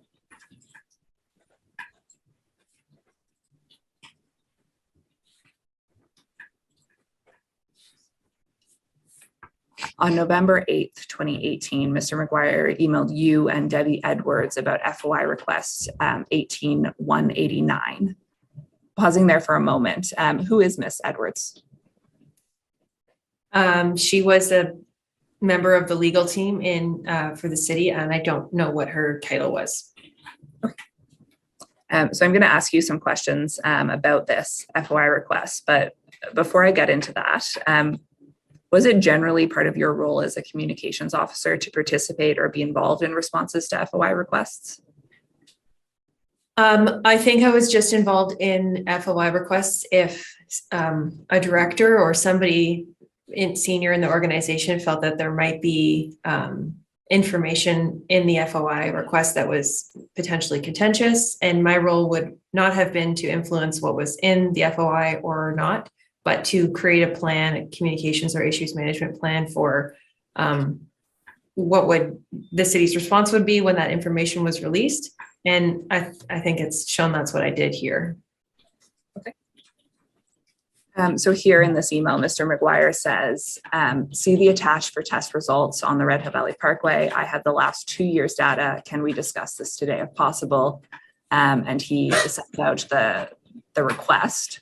Access to any reports, memos, drafts, correspondence about friction testing on the Red Hill Valley Parkway in the last 5 years, and any reports, memos, including drafts or correspondence about asphalt and or pavement testing, assessments, plans on the Red Hill Valley Parkway in the last 2 years. When Mr. McGuire sent this FOI request to you, did you know who the requester was? I did not.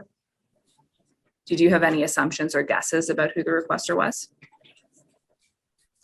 I think I later made a guess, but I don't think at this time that I knew who it was. Okay. Who did you later think might have been the requester? If I really had to guess, I would guess that it was Nicole O'Reilly. But again, at this time, I didn't know, and I didn't want to make an assumption. Okay. Do you recall at what time you came to suspect that it was Miss O'Reilly? I don't. Did you have any discussions or interactions with Miss O'Reilly that confirmed or clarified your guess that she may have been the requester? I didn't, and I just wanted to add, I would have treated it the same way if it was a member of the media or not, because it's still releasing the information publicly in my mind. So I didn't have any discussions with her, but I don't think it would have influenced my reaction. Okay. Did you advise other city staff that you thought the FOI request might have come from the Spectator? I don't recall doing that. I think I may have said we need to treat it as though it came from the Spectator, because I think, like I just said, I wouldn't have treated it any differently. It's the same in my mind. Okay. Do you recall who you made that comment to? I don't. Okay.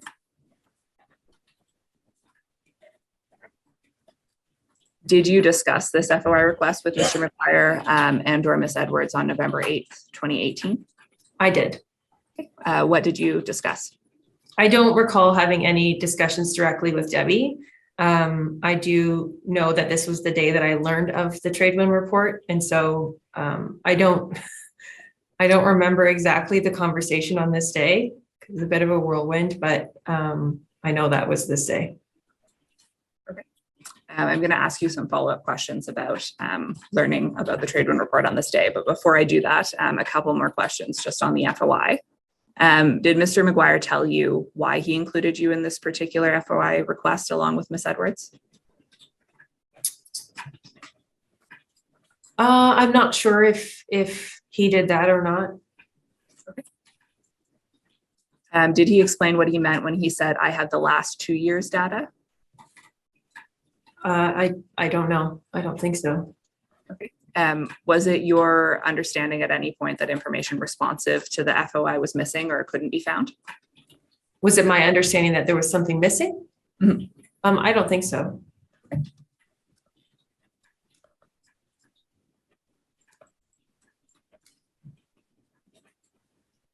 So you indicated that it was on November 8, 2018 that Mr. McGuire told you about the Tradewin report?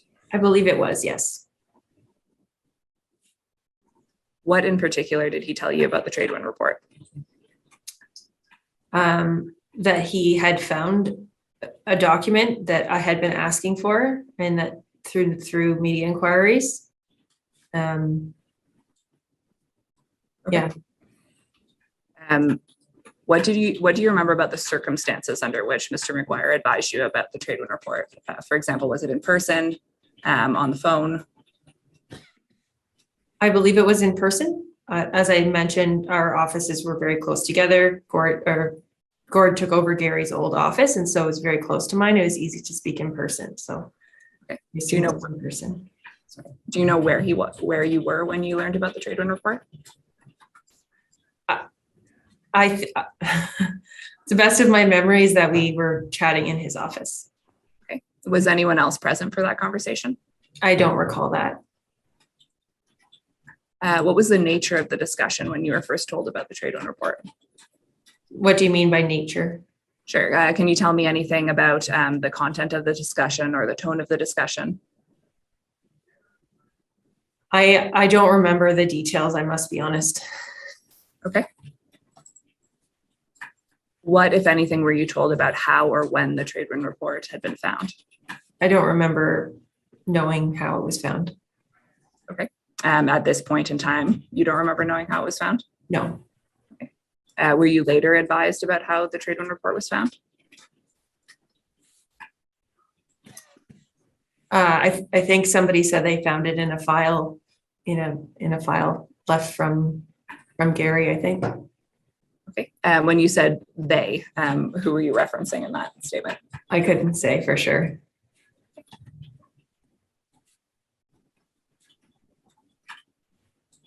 At this point, did Mr. McGuire advise you that he had any concerns about the Tradewin report? I believe so, but I don't remember the conversation exactly. Okay. Do you recall anything about what he said to you about the Tradewin report or concerns that he might have had about the Tradewin report? I don't remember what he said exactly. Okay. Did he explain the substance of the Tradewin report to you? I recall that he showed me the graphs in the back, and or not, I don't know where they are. It was an appendix, so that was why I said back. I remember he showed me the graphs and the differences between the link and the Red Hill. And I remember looking at that from my perspective, thinking that could be concerning from a public perception perspective if somebody was looking at that. And when you said he showed it to you, how did he show it to you? For example, was it on his computer? Was it in a binder? I think it was printed. Okay. Did he give you a copy of the Tradewin report at this point? I'm pretty sure he sent it to me in the email that you're showing right on the screen. I don't think so. This one is about the FOI request. There is a much later email that I'll take you to where you're sent an electronic copy. Oh, when I asked for it for the graphs, I remember. Sorry, misunderstood. Do you recall if you received an electronic copy before you asked for it for the graphs much later? I don't think so.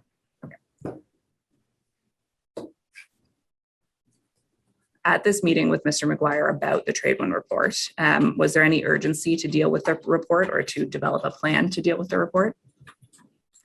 I remember advising Gord that it would be a good idea to let others know, to make sure that we kind of pass it up the chain.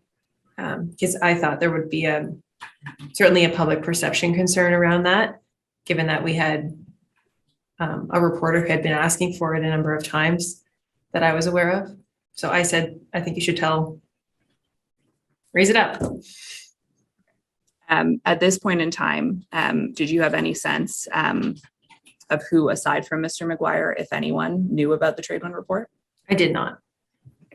Did he advise you that he had informed anyone, for example, Mr. McKinnon or anyone, higher up about the trade wind report at this point? I can't remember. Did you have any discussions with Mr. McGuire about this information being on a need-to-know basis, or keeping the group of individuals with knowledge of the trade wind report relatively limited? I don't recall that conversation. However, I would say that I often have confidential conversations with directors, so that wouldn't be unusual. Generally, when you're dealing with a director, do you view those conversations as confidential unless indicated otherwise? I would say so, yes. Save for that I would share with Jen and in this case, John, if I thought was relevant. Do you recall if after this conversation with Mr. McGuire, you approached Mr. Hertel or Ms. Racine? I remember talking to Jen, yeah. Okay. What did you tell her about the trade wind report at this point in time? I remember it was a verbal conversation in her office, but I don't remember the details of what I shared.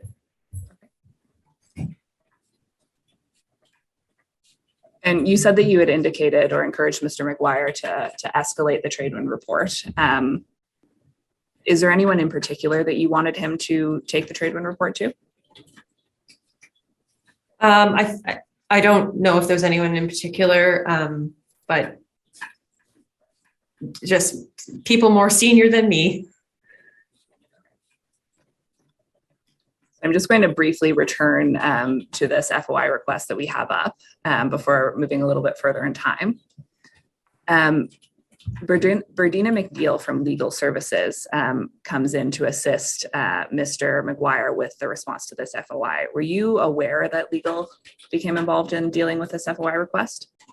Gord let me know that, yes. Did you participate in any discussions with Ms. McNeil or anyone else from legal about the FOI request? I did not.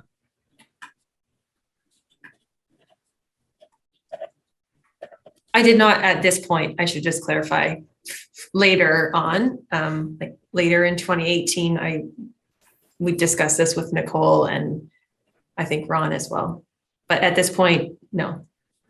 Okay. And when you say you discussed it with Nicole and Ron, was that in connection with disclosing the trade wind report and taking it to council? Yes. To your knowledge, who was primarily responsible for collecting documents that would be responsive to this FOI request? Like actually like administratively collecting them?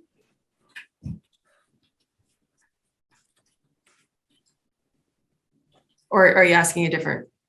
No, administratively collecting them, like putting together the batch of documents for this. Okay, yeah. I believe Diana Cameron did this one. Okay. So Ms. Cameron has given evidence to the inquiry, and she indicated that she thought that it might have been you who was in charge of collecting documents responding to this FOI request. I take from your answer that you're fairly certain she's mistaken in that.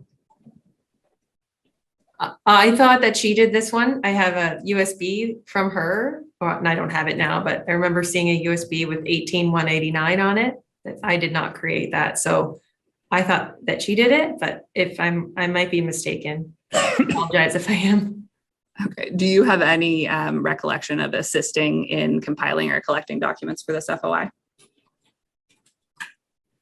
I know I supported there were additional FOIs that came in after this one, and I know I supported creating some binders and getting some photocopies and stuff like that for the other ones. But I don't recall this.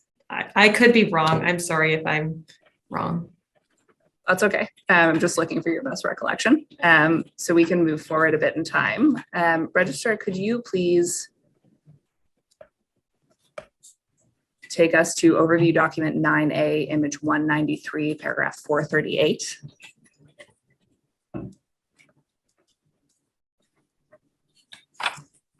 And just pull that out. So the city has produced a copy of the Tradewin report, which is located within documents that have been, to which you, Mr. Moore, Mr. Soldo, and a city shareholder have been identified as custodians. Okay. Do you recall receiving or creating a copy of the Tradewin report on December 4th, 2018? December 4th. I'm not sure. I'm not sure what the date of the email that I asked for it was on, like for the graphs, but I don't recall anything other than that. So I can give you a bit of context for that. I believe that you sent the email to Mr. McGuire January 8th. So this would have been before that, but you don't have any sense of if you created or scanned a copy of the document around December 4th. I think I may have had a paper version of it in my possession after like as the FOI was coming together. So therefore I may have scanned it, but I don't think I had an electronic version of it because that's why I asked for it later. Okay. And just to make sure that I'm clear on that, you don't have a specific recollection of actually scanning the document in early December? I don't. Okay.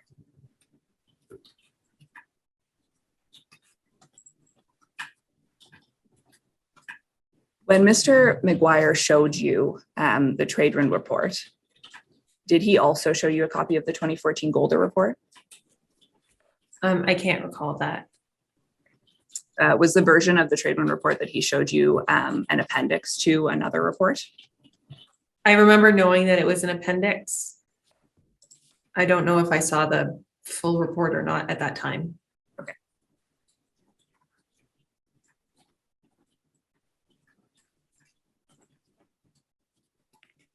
Registrar, could you please take us to HAM 27911?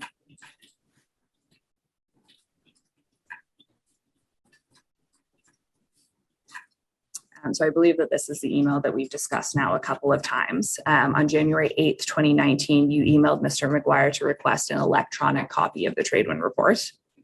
You say, can I have an electronic copy of the 2013 report? I'd like to pick up some of the graphs. And Mr. McGuire responds FYI, and he sent you back a copy of the Tradewin report. To your knowledge and recollection, is this the first time that you received an electronic copy of the Tradewin report? I believe it is. What did you want to use the graphs for? I think at this point I was starting to put together some communications plans and maybe a presentation, things that we could potentially share with council. And we're also starting to have a number of meetings with that group, broader group, that I thought this could be relevant for, some of those meetings. I was often the person in that room sharing my screen, and so I thought it would be useful to have it if it was needed. Okay. So you can take this down, and if you could take us to overview document 9A, image 258 and 259 to start, paragraph 609. So this continues onto the next page, but on December 16, 2018, Ms. McNeil emails Mr. McGuire, Ms. Audie, Mr. Sabo, and Mr. McLennan about including the 2013 SEMA report in the FOI 18189 response. And then Mr. McGuire emails staff reports that may have been responsive to the FOI request to this same group of recipients. Ms. McNeil responds that all committee and council reports on friction of the Red Hill Valley Parkway 2013 to 2018 and or asphalt or pavement of the Red Hill Valley Parkway should be collected 2016 to 2018. She gives those dates in her response. She goes on to discuss the responsiveness of documents that have already been requested.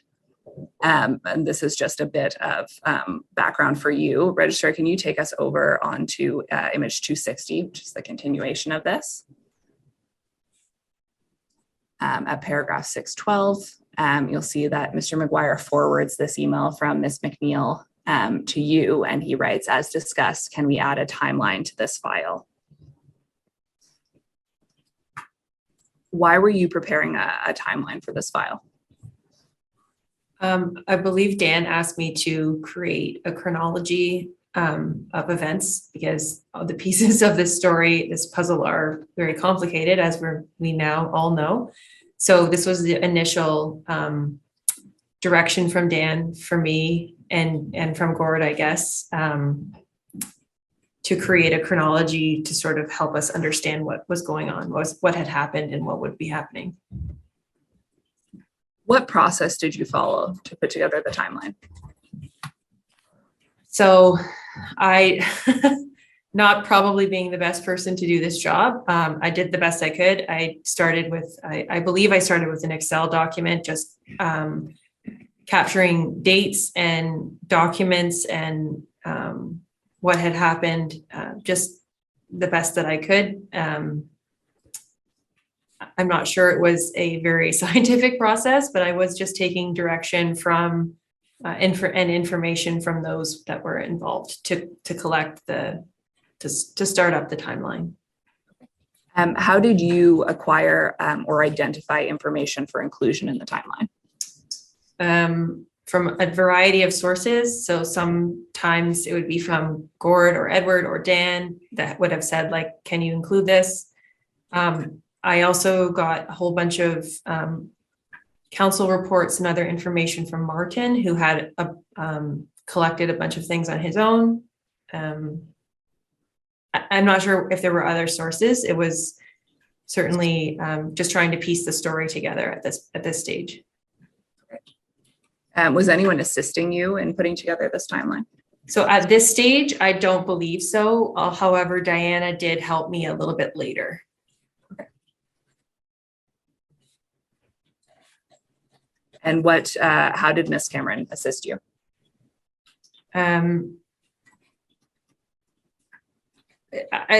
believe she was doing some sort of like entry into the timeline. So I would give her the information. I recall having a meeting with Gordon Edward where we took some handwritten notes, and then Diana put them into the document for us. Yeah. Registrar, could you please take us to overview document 9A, images 280 and 281, paragraph 655.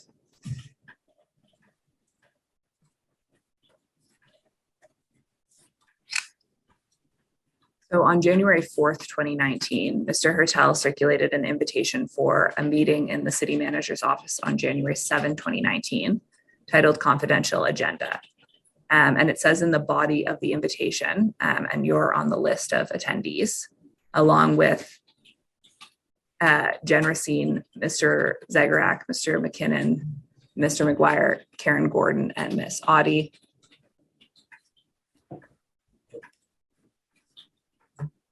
And just stopping there, who is Karen Gordon? Karen Gordon is a communications strategist, I think, is what she is called. And we asked her to come and be a bit of a consultant for us to make sure that we had a good communications plan prepared for when we were going to share this with council and the public, given it was potentially a very contentious issue. And so Karen part of her role was helping to kind of review the materials that we were putting together and the messaging that we were creating as a group. And then, yeah, so she was just a bit of a crisis communications consultant, strategist for us. Was it common for the city to work with external communications consultants? It wasn't common in my practice, but I can't speak to other departments or John or Jen's practice. Like, I'm not sure. Do you recall roughly how many meetings about the Red Hill Valley Parkway you attended at which Ms. Gordon was also present? Not exactly, probably less than 5. As of January 2019, what strategy, if any, was in place about how to address the trade wind report? I'm not sure if I can answer that question. Was there a strategy in place? I believe I was in the process of developing like a document, a plan to outline what we were hoping to do. And I think we were still trying to put together all of the pieces at this point, but how we were going to tell council and the public. And I'm not sure if I remember exactly on this day what the strategy was, because it did kind of morph over the next few weeks. Do you recall what the starting point was then for that strategy, or what your initial instinct was about how to address the trade wind report that then later morphed? I recall knowing that we had some inconsistencies in messaging in the media reports, and that my gut instinct was to just kind of be honest with council and the public and say, this is what we have, and just be upfront about sharing the report. When you say that you knew that there were inconsistencies in the media articles, are you referring to anything specific? I'm thinking back to the 2017 article that we reviewed earlier, where we said there was an informal chart and that the results were inconclusive specifically, because just looking at the trade wind report on its own without having a lot of technical knowledge, it doesn't necessarily look that way to me from my public relations perspective. And so as a communications officer, that was something that stuck out to you as concerning? Yes. Registrar, could you please take us to HAM 12007 at image 1?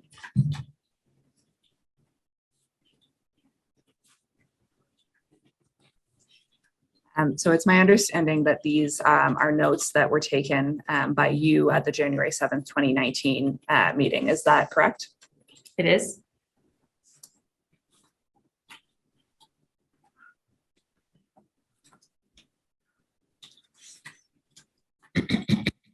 Do you recall what the purpose of this specific meeting was? I don't recall the specific meeting, I don't think. So taking a look at these notes, do they help to refresh your memory about whether this was a situation in which there was one person leading the discussion and providing information, or if this was more of a Q&A between various attendees?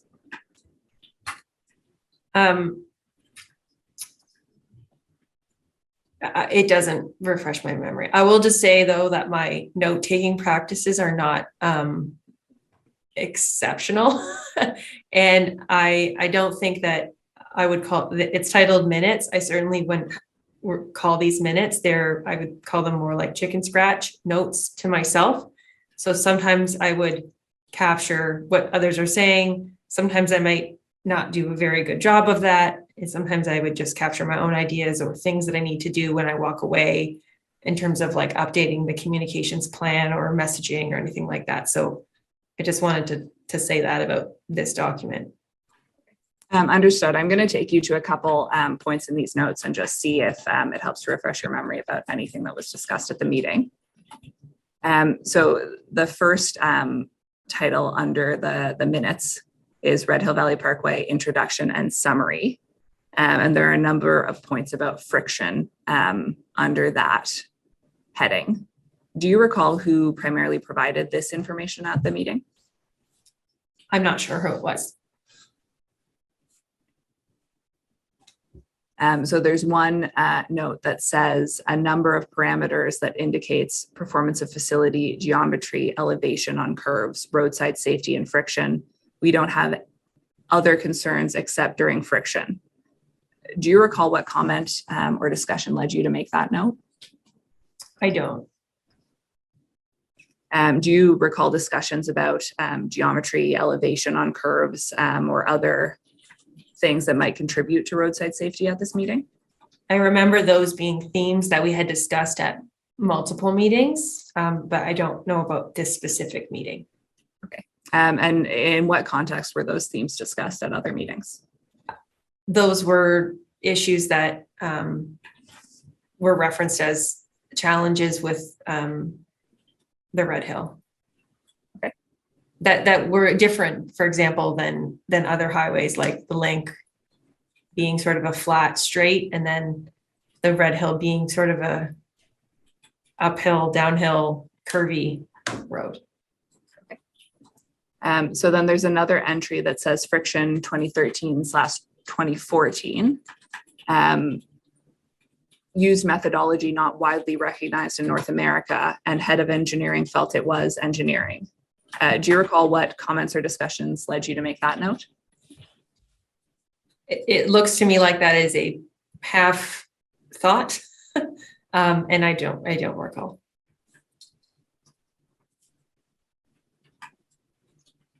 So there's another comment that says, feels like the information developed. Do you have any sense of why you made that note? I don't. So there's a subsequent note that says, we don't think he shared the results with anyone internally on staff. Do you recall if that's a reference to Mr. Moore? I don't recall, but I would, if I had to guess, it would be yes. Do you recall discussions around whether or not Mr. Moore had shared information with other staff members at this meeting? I don't recall this meeting. Do you recall where that information came from? We don't think that he shared the results with anyone internally on staff. I don't. Register, can you take us to image 2? So under crisis comms plan, in the middle of the page, there are some notes. Does this reflect you or your colleagues providing a crisis comms plan and then getting feedback on it from Ms. Gordon? I can't say for sure. Okay. Do you recall if you came into this meeting with a sense of what you wanted to do in terms of crisis communication that you wanted to discuss with the group or with Ms. Gordon? I believe I had a plan developed at this point, yes. Okay. Register, can you take this down and pull out the content under Karen?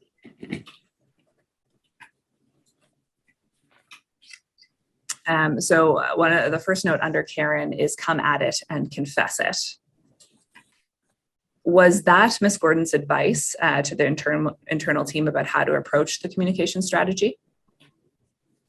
I'm not sure if those were her exact words. Like I said, I don't remember, but that was generally her advice, was in line with what we had internally suggested as well. Okay. So then in this case, Ms. Gordon's advice at the highest level was consistent with your intended approach when you came into the meeting? Yes. At the time of this meeting, in early January 2019, was there any consideration or discussion around closing the Red Hill Valley Parkway in light of the Tradewind report? Not that I was aware of. Do you recall if there was any discussion about whether the roadway needed to be closed as a matter of safety? I'm not aware of any conversations like that at this point. Do you recall when city staff decided that the road could be left open if they did indeed make that decision? I believe that was later, early February, after a note from SEMA. Do you recall who was involved in making that decision? No.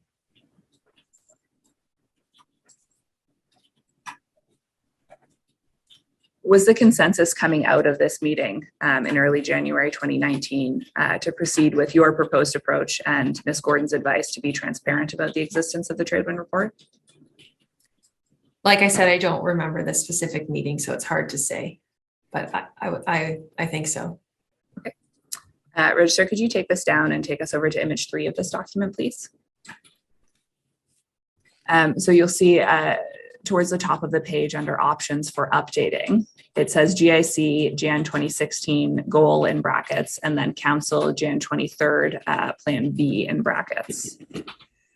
So it reads to me like the plan as of January 7th was to go to GIC on January 16th.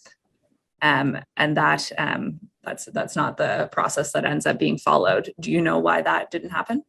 I don't. Were you involved in any discussions about delaying the reporting to Councillor GIC?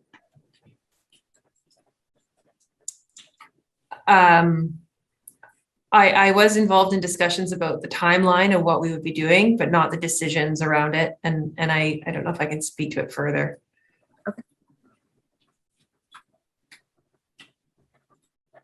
Registrar, could you take this down and take us into HAM 35769 at image 1, please?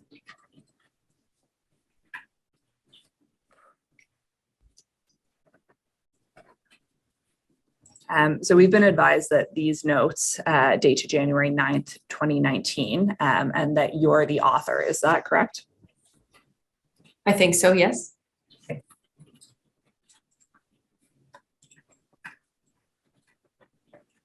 So on review of these notes, it looks like this is a discussion about the discovery potentially of the Tradewind report. Do you remember having a conversation with Mr. McGuire in early January 2019 about the discovery of the Tradewind reports? I had lots of discussions with him around this time. I think I have a recollection of this meeting. Yes. Okay. Do you recall what the purpose of this meeting was? I think this was around helping to inform that timeline that we talked about before. Were you trying to get clarity on when and how Mr. McGuire discovered the Tradewind report in this meeting? I believe that was the goal of this meeting, yes. So about just a little more than halfway down the page, it says joint with Edward. What does that indicate? I believe that I was having a meeting with Gord and then Edward walked by and joined us. Did he join to contribute on the discovery of the Tradewind report or for another purpose? No, I think he was, I think he was joining for the same purpose. Okay. So there's a point under joint with Edward, the second paragraph down, it says improving process, joint work on the projects to ensure gaps are closed and addressed, work more appropriately together so we don't get into position where information is not shared with each other going forward. Are you able to expand a bit on the discussion that led you to make that note? I think that is a note, just, I can't speak to it specifically, but I can speak to the sort of theme of that bullet because it did kind of stay with us for a while, was the idea that information needed to flow more freely between engineering services and transportation operations and maintenance. And in both directions, so that they both were informed about what the others were doing, so that they could be more aware. Were you involved in the development of any new practices or policies to address that concern about information sharing? No, that would be outside of my job description. Registrar, you can take this down, and if you can take us to HAM 12124 at image 1. So this note is titled AM's feedback, and it's dated January 10th, 2019. Or we've been advised that that's when it dates to. Did you prepare this note? I think so, yes. Do you recall in what context you prepared this note? I don't. So when it says AM's feedback at the top, do you know if that indicates AM as a person, indicates AM as in morning, or means something else entirely? I don't remember, and my best guess is that it's just like the morning's feedback. Okay.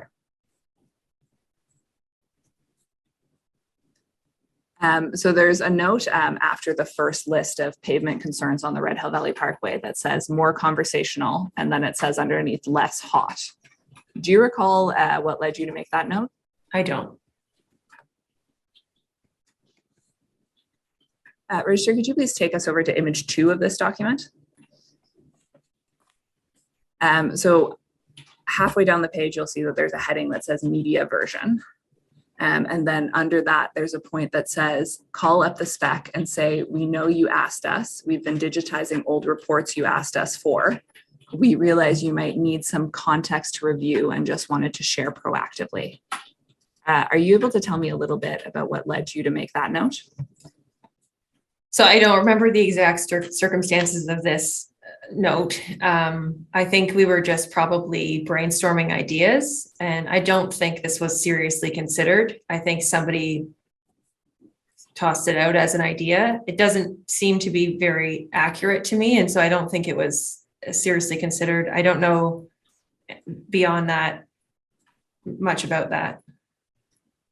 And just circling back on that, is this note in reference to a method of potentially providing the Tradewin report to the Spectator? I think that is the case, yes, but as I said, I don't think it was seriously considered. Do you recall who suggested this option in terms of providing the Tradewin report to the Spectator? I don't. Do you recall who was involved in discussions about how potentially this might be used as a way to provide the Tradewin report to the Spectator? I don't remember this discussion specific to this this approach. I know that we did talk about other approaches on how to communicate the information with the Spectator, with the public, with council, with that broader group, which would have included Dan, Gordon, Edward, John, Jen, Nicole, Ron, that group. Aside from this note, setting out a potential way of sharing the Tradewin report with the Spectator and the process that you ended up following, what were the other options that were considered in terms of sharing the report?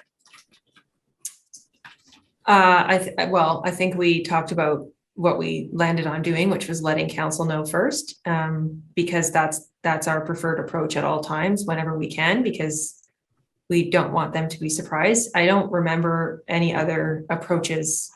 Our goal is always to make sure council is aware first. So,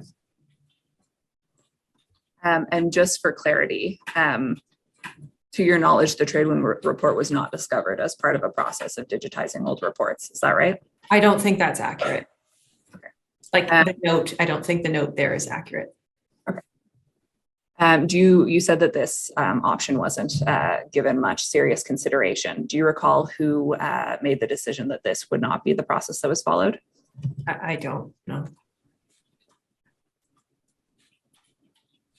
Registrar, could you please take us to overview document 9A, image 294, paragraph 685?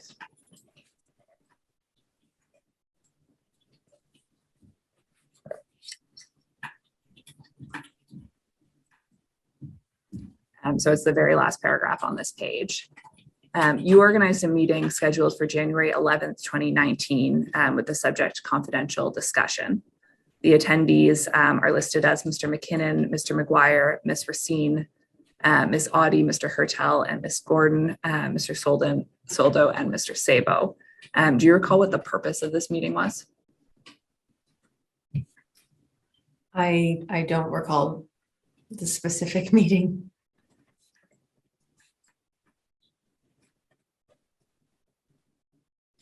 Registrar, could you please take us to overview document 9A, images 295 and 296 at paragraph 685?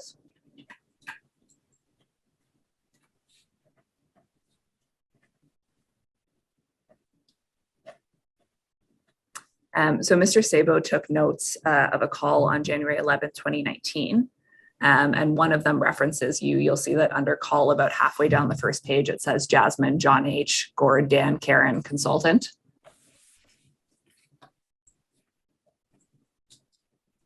And then a little bit further on towards the bottom of this page and over onto the top of the next page, it says Jasmine has drafted messaging but needs improvements plus timeline clarified. Does this assist your recollection at all about what was discussed on January 11th, 2019?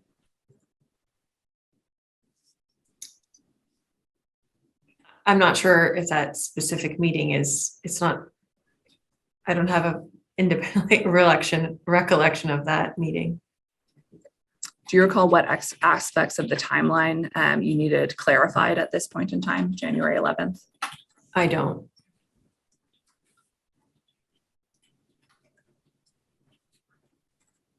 Registrar, you can take this down, and if you could take us to overview document 9A, image 297, paragraph 687.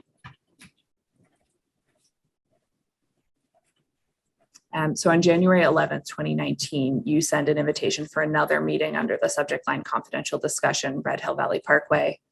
And that meeting is for January 17th, 2019. Do you recall if you sent this as a follow-up or continuation to the January 11th, 2019 meeting? I don't recall. However, I do recall sending a couple invitations while I was in the room with this group of people for the next meeting. So it's very likely that it could have been that. And would you have done that at the direction of those in the room? I would have, yes. Do you recall if they gave you a stated purpose for the subsequent meeting? I don't. Registrar, could you please take us to overview document 9A, image 293, paragraph 681?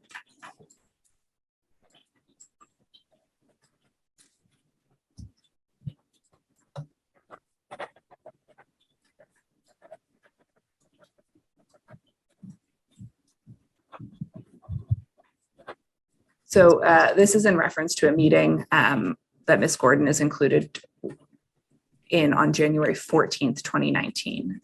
Do you recall this meeting? I'm not sure if I can recall this specific meeting. I'm going to ask you a couple of questions that may help to refresh your memory. Registrar, could you please take us to HAM 54237?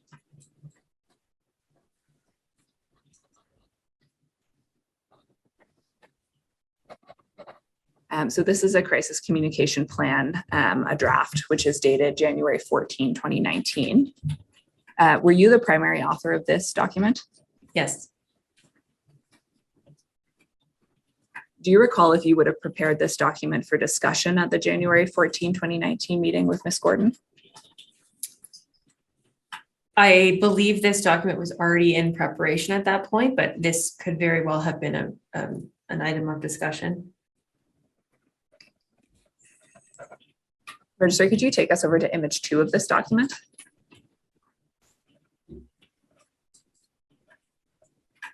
So you'll see that there's a heading at the bottom of this page that says general strategy / approach.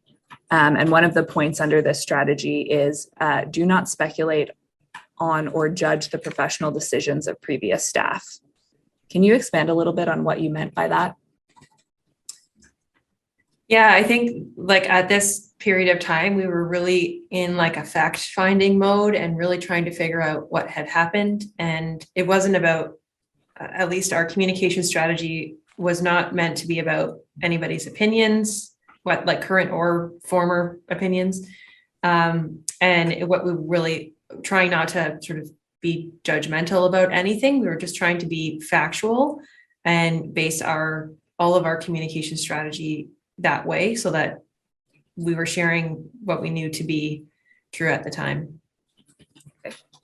Were there specific judgments of previous staff you were directing city staff not to speculate about or judge?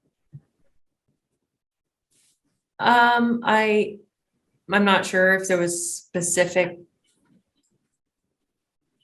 judgments. I think that the overall approach was just meant to be more factual than speculative.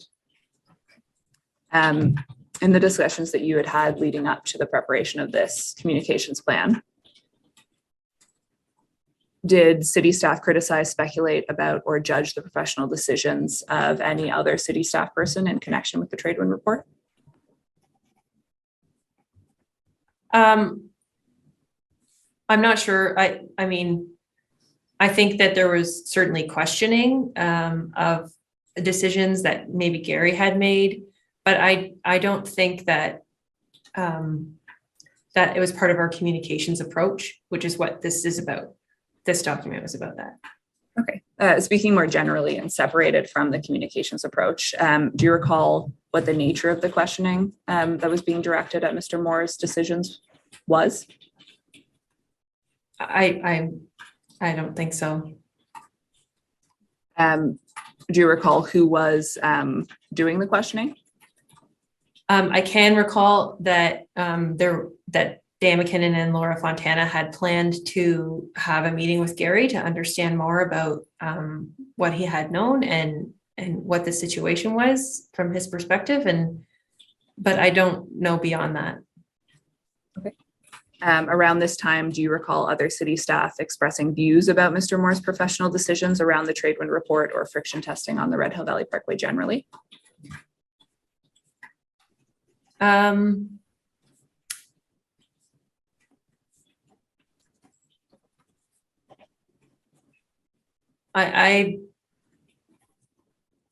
don't know if I have a specific example of that. I think that generally people were curious about maybe why Gary hadn't shared the report. I'm not sure that anybody was really judging that necessarily in a negative way, but they were more so wondering why, I think.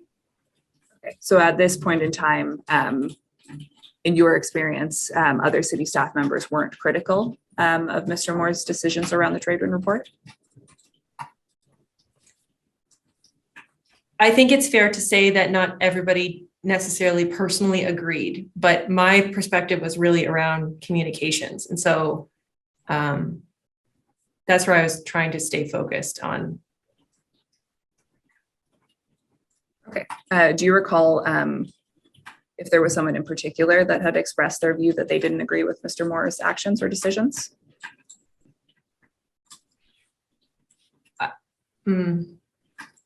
I don't think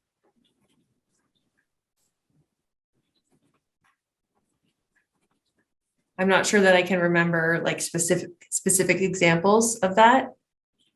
I do recall sort of having discussions with Gord, Dan, and Edward together, where there was questioning around maybe why it wasn't shared. I don't know that I would call it critical necessarily, but maybe just a bit of a lack of understanding. That's my perspective. In the discussions that you had with city staff, were there any other professional decisions by city staff that were criticized, judged, or subject to questioning apart from the decisions from Mr. Moore that we were just talking about? Not that I can remember.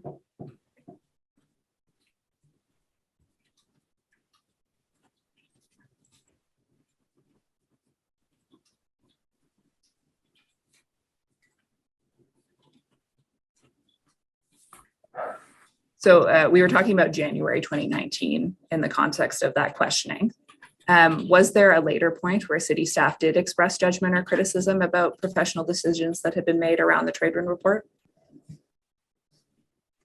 I think I would keep my same answer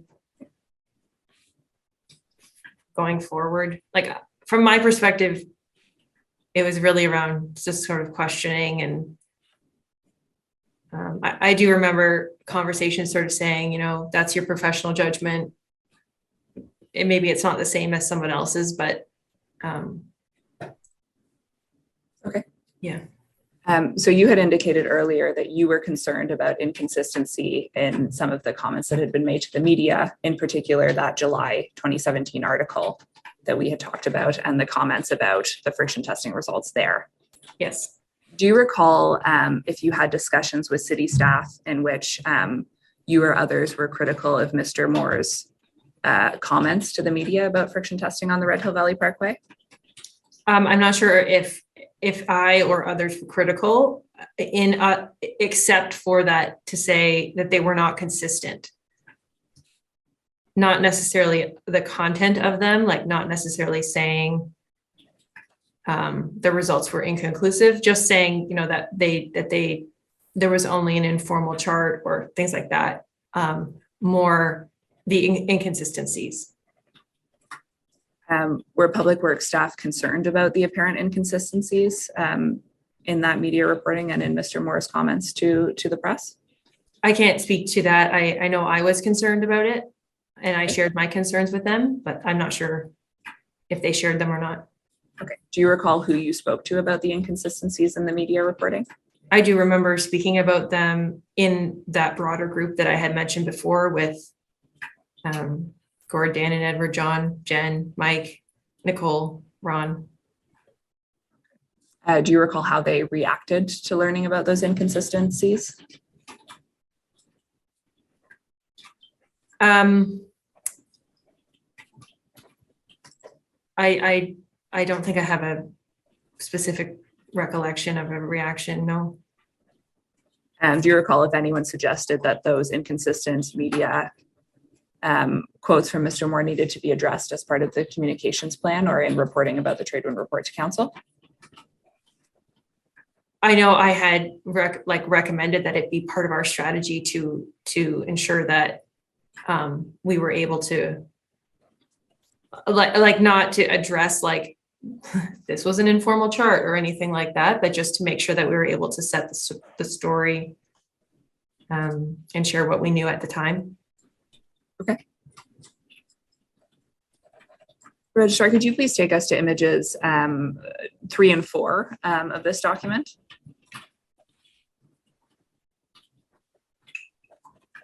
And take us over, I think 4 and 5 actually is probably a better example.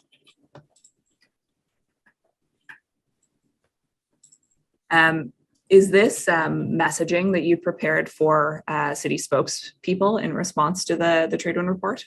It is, yes. So there are 2 columns. There's the proactive messages, and then there's only if prompted in the second column. Can you expand a little bit about the only if prompted column and what that represents? Yeah, this is the same as the same kind of, it's a different format, obviously, but it's the same concept as before. Those notes that we looked at where there was the few key messages and then there was a couple additional things, so that they're really just meant to ensure our spokespeople have, something in their back pocket if they need it, to talk to those more the harder questions. They're not meant as sort of proactive messages that they would just share. They're just meant as helpful pieces if needed. Registrar, could you please take us to image 13 of this document?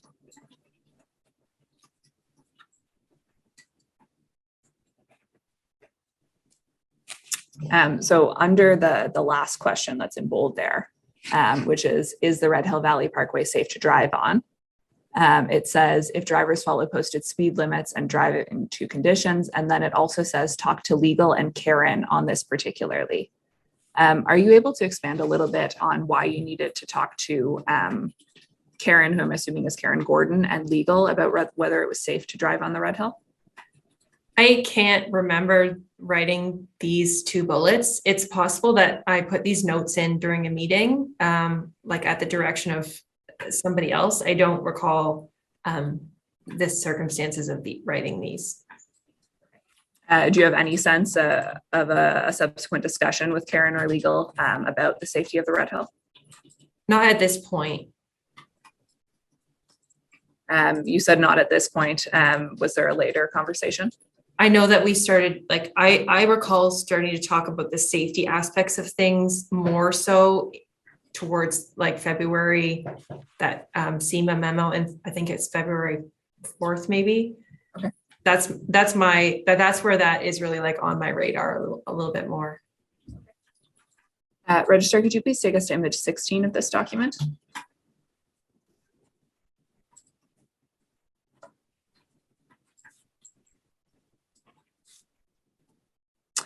So under Karen's general thoughts, the last point there is need a Gary plan. Are you able to expand on what that note references? I'm not. I don't remember that. Do you remember any general discussions about a Gary plan or what that might mean?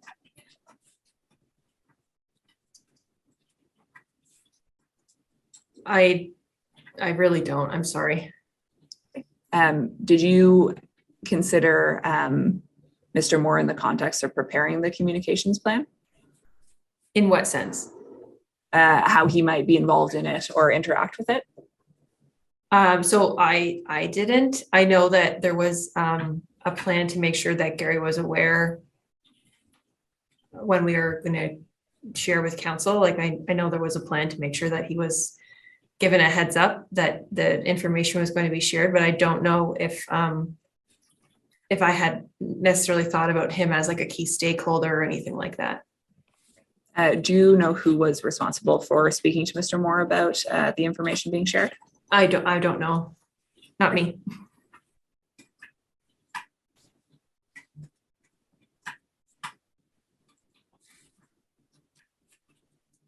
Registrar, could you please take us to overview document 9A, image 315, paragraphs 738 and 739?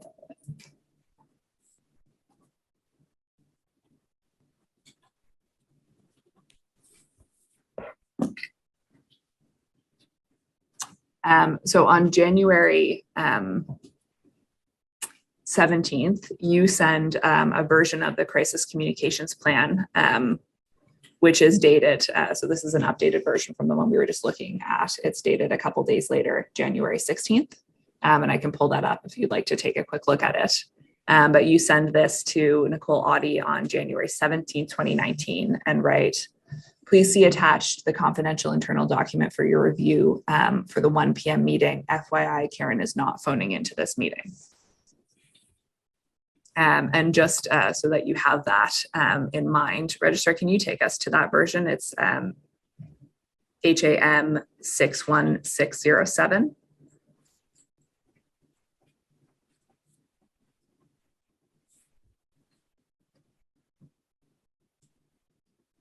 Sorry, Council, I think I missed the last couple numbers. Yeah, HAM 61607. So this is the version dated January 16th, 2019. Registrar, could you please take us to image 16 of this document? So the city has produced a version of this crisis communications plan draft that has handwritten notes on it. Are these your notes? Yes.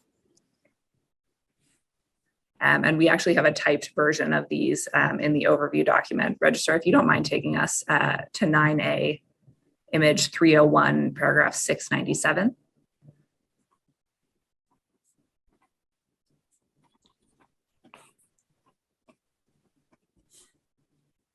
I believe that's just a typed out version of the notes that we have here. Do these notes reflect comments on the communications plan from Ms. Audie on January 17th, 2019? It appears that way. I couldn't say for sure. Okay. Do you recall the discussion with Ms. Audie at all?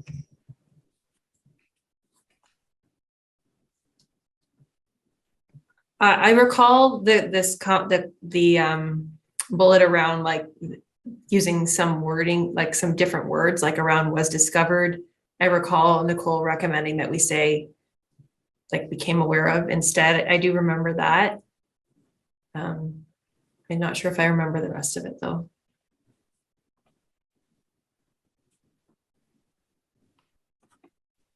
Oh, yeah. So it looks to me like the reading of that is proactive was discovered, instead became aware of. Do you recall which, if she was suggesting was discovered instead of became aware of? She was, I think she was just recommending became aware of instead. Okay. Do you know why she was making that recommendation? I couldn't say. So there's another note that says, under Nicole's crisis concerns, how much we say about the past, not comfortable going this far, avoid judgment. Do you recall what led you to make that note? I don't. And so there's another entry at the very bottom, litigation point of view, we need to have him on board. Do you recall who that's a reference to? I don't. Is it a reference to Mr. Moore? I don't know. Do you recall what comments led you to make that note? I don't know. Registrar, you can take this down, and if you could take us to overview document 9A, image 320 at paragraph 747. On January 18, 2018, Ms. Audie emailed you requesting a media history of RHVE issues. You replied the same day writing, "For sure, how broad do you want me to go? Specific to pavement, broader to safety, or just everything?" And Ms. Audie replies, "Pavement and safety, but really looking for the comments by staff that you had mentioned." Is that a reference? Actually, let me ask it more broadly. What comments about the Red Hill Valley Parkway by staff had you mentioned to Ms. Audie? Right. And as I mentioned here, also, I was concerned about the inconsistencies that we had shared previously in the Spectator article, 2017 Spectator article, and then forward to in additional articles that said that we had only informal charts, and that, you know, from my perspective, that the results are inconclusive, whether they are or not.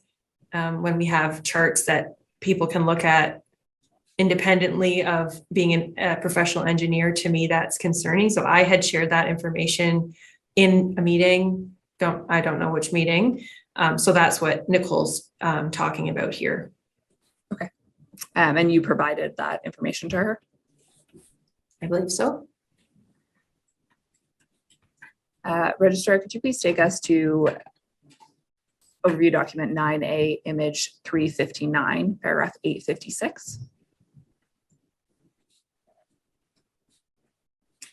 So you organize a meeting scheduled for January 30th, 2019, with the subject road issues update. And the attendees at that meeting include Mr. Zegarak, Mr. McKinnon, Mr. Hertel, Ms. Racine, Ms. Gordon, Mr. McGuire, Mr. Soldo, Ms. Fontana, Ms. Audie, and Mr. Sabo.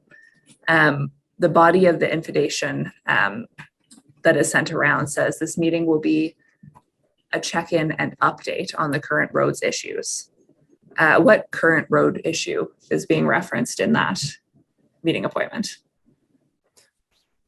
Can't say for sure, but I would assume it was a Red Hill update meeting.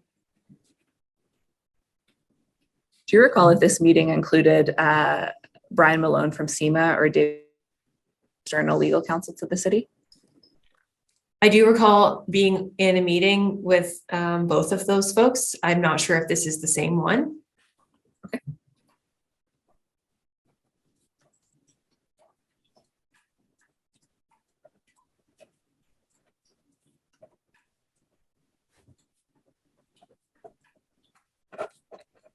Registrar, can you take us over onto the next page?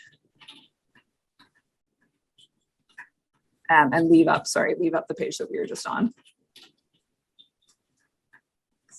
So you'll see that there are notes from Mr. Malone referencing a call with Mr. Bogosian and various city staff on January 30th, 2019. Also excerpted in the overview document are some notes from Mr. Sabo and Mr. Bogosian about calls and meetings that took place on January 30th. If you could take a moment to just review Mr. Malone's notes as a starting point. Let me know when you have had a chance to do that.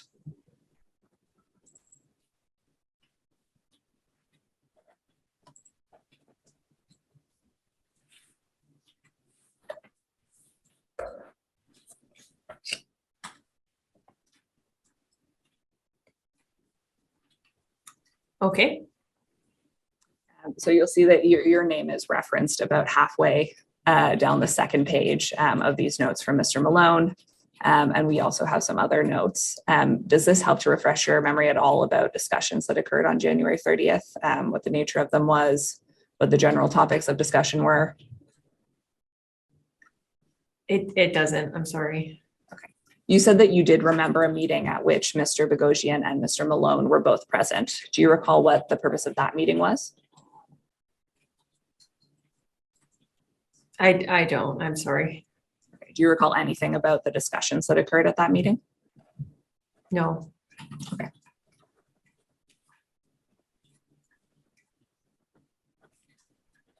So this may assist. Registrar, can you please take us to HAM 62328?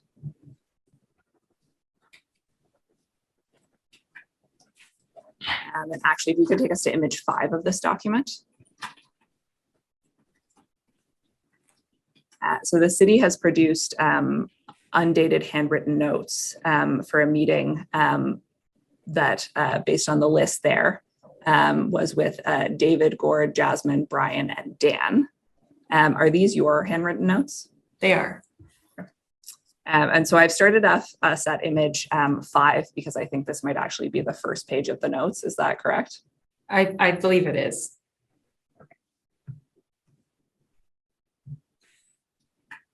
So the list of attendees there, who are David, Gord, Brian, and Dan in the context of this meeting? So I can't be 100% sure. I think it's David Bogosian and then Gord McGuire, myself. I believe it's Brian Malone and Dan McKinnon. Okay. Do you have any sense of when this meeting occurred? I don't. Looking at the meeting notes, and I'm happy to have the registrar flip through the pages for you. Does this help to refresh your memory at all about what was discussed at this meeting or what the purpose was?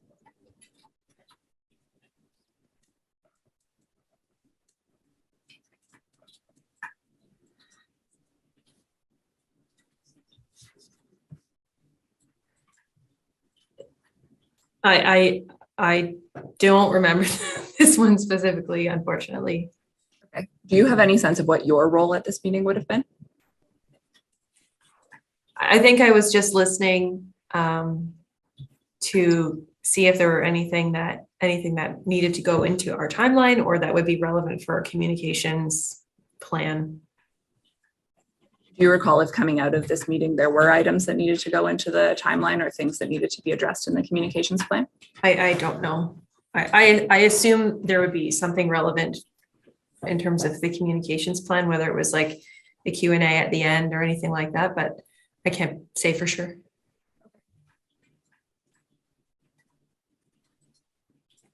Registrar, could you please take us to overview document 9A, image 387 and 389, paragraph 900?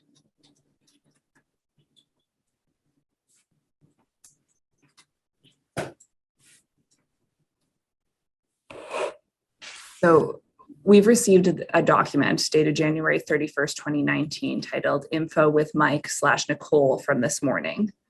Did you prepare these notes? Sorry, I'm not sure where I'm looking. So it's registrar, can you actually leave up 397 and call up 396 beside it? You can take down 398 just for context.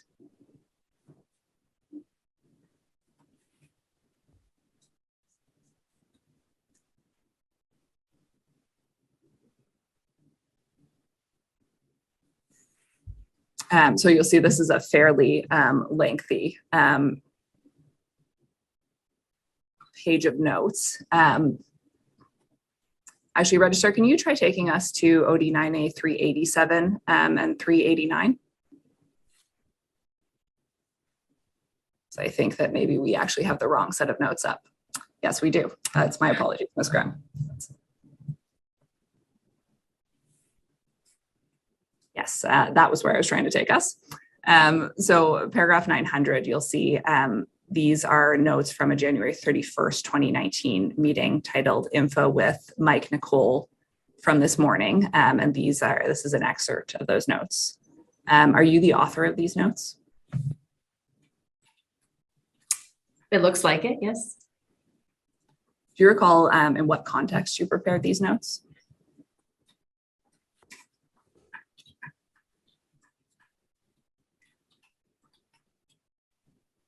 I am not 100% sure.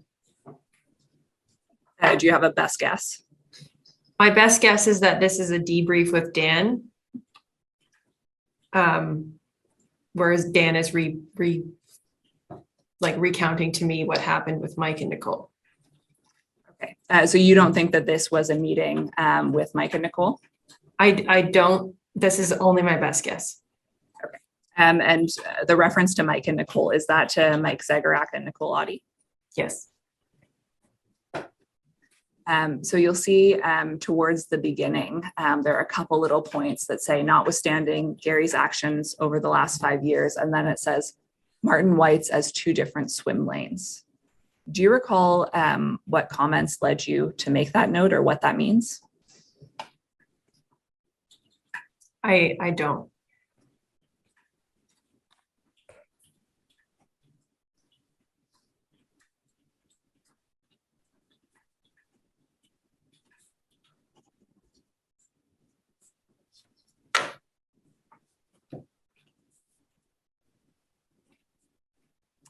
Registrar, I'm going to ask you to take us into the actual notes. If you can take us into HAM 62129.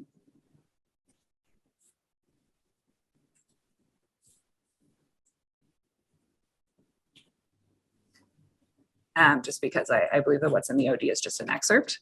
Can you take us to image 3 of this document?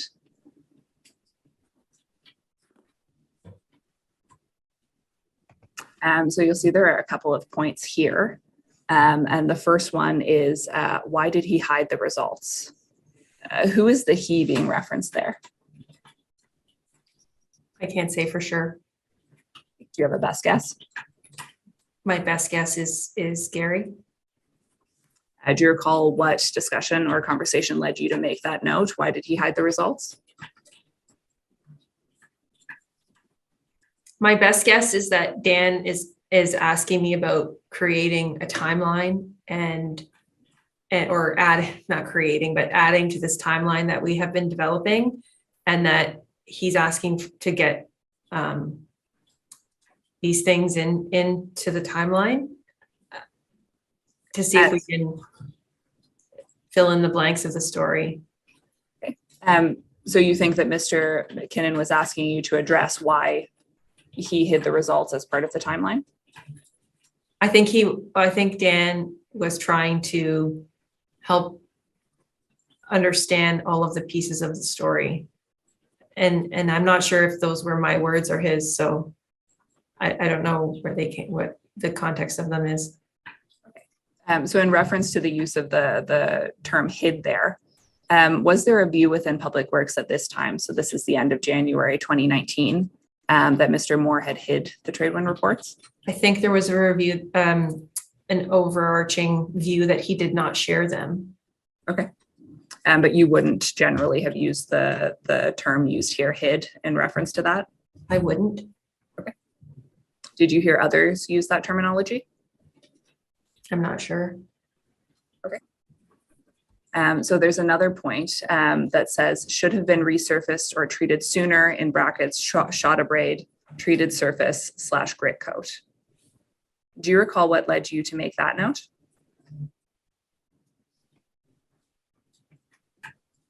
I don't. At this time, so again, end of January 2019, was there a view within Public Works that the Red Hill Valley Parkway should have been resurfaced or treated earlier in light of the Tradewin report? I'm not sure. Okay. Did you have any discussions with anyone within Public Works about whether or not the Red Hill Valley Parkway should have been resurfaced or treated earlier? I remember discussions about this, the whole idea of like the shot abrasion and treating the surface or doing a grit coat and all that kind of stuff, but not like in the context of it should have happened. It's just that it was a recommendation from the consultant in that report. What information, if any, were you given about whether resurfacing or surface treatments would have been effective in dealing with frictional issues on a roadway? I don't remember any. As of January 2019, what was the city's communication plan to deal with a question, if one was received, about whether or not the Red Hill Valley Parkway should have been resurfaced or treated earlier in light of the Tradewin report? I'm not sure if I know the answer, sorry.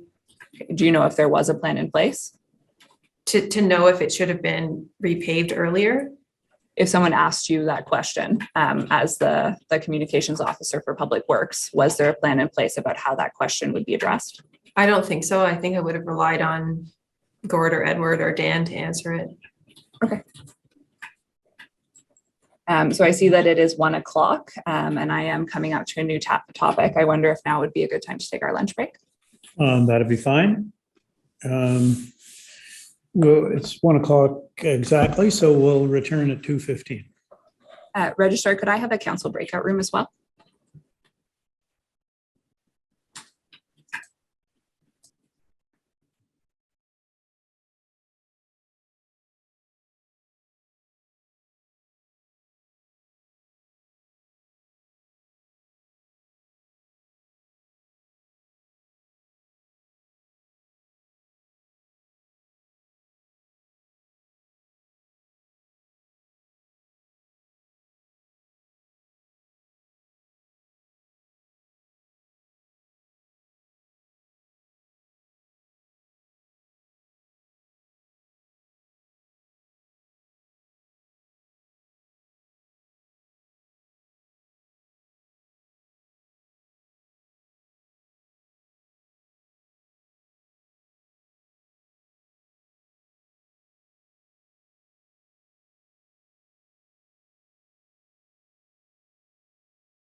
Commissioner, may I proceed?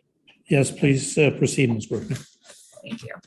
Registrar, could you please take us to overview document 9A, image 412, paragraph 943?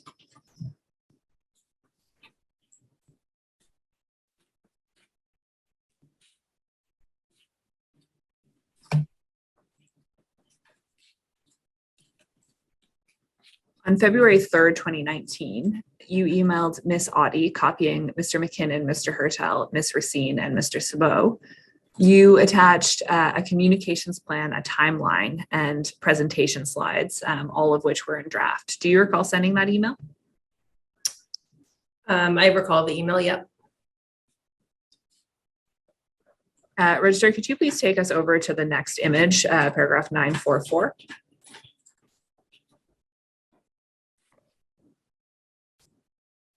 This email was later added to a calendar invitation for Red Hill Valley Parkway GICD brief, which was scheduled for February 4th, 2019. Registrar, could you please pull up HAM 62160? I'm just going to take you through the attachments to this email. So this is the PowerPoint presentation that was attached to your email. Are you the primary drafter of the PowerPoint presentation? Not the entire thing, but most of it. Some of the slides came, I believe, came right from Nicole. And there may have been some, if you forward to the agenda slide, I'd be able to tell you better.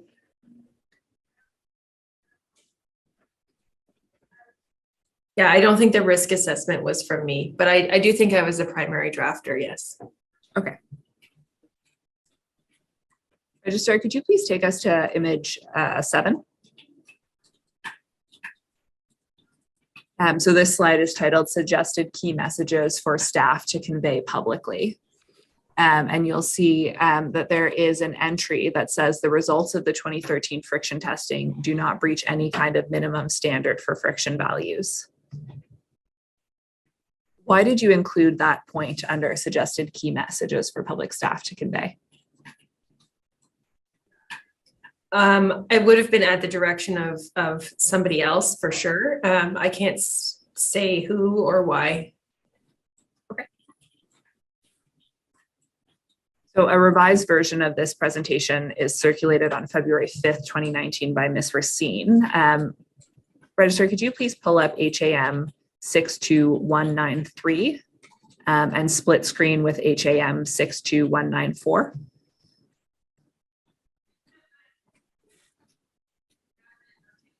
So just for your reference, this is the email by which Ms. Racine circulates the updated version. And on the other side, we have the updated version of the PowerPoint presentation. Registrar, could you take us in the PowerPoint presentation to image 7?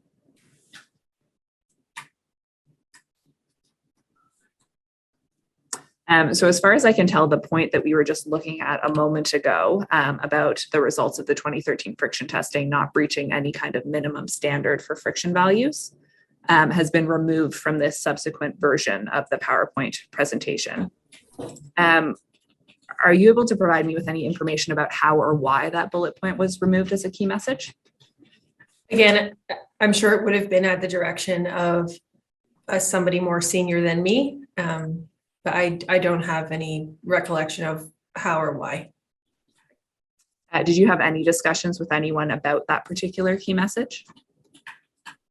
I do recall discussing the key messages, but I can't remember the details of why we would have removed that or why that would have been changed or taken out. What other types of discussions did you have about that messaging? I don't recall like any of the specifics. I just know that we had discussed the messaging. Unfortunately, I don't remember what exactly we talked about. Okay. Registrar, you can take this down, and if you can take us into HAM 62161, please.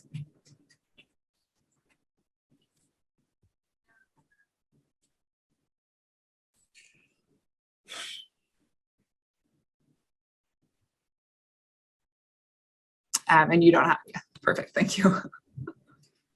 So this is the timeline that was attached to that email that we were looking at. Is this a version of the timeline that you had been working on to put the chronology in order? It is, yes. How did you confirm that the information in this timeline was accurate? So the information came to me from a variety of sources. As I said before, I would trust if a senior member of the Public Works team asked me to add something in it, I would just trust that it was accurate. In terms of approval of the timeline, it was reviewed by that broader group that I have mentioned before a few times. I don't know that any one of those people was in a position to approve every line of this, because it is such a complicated and long story.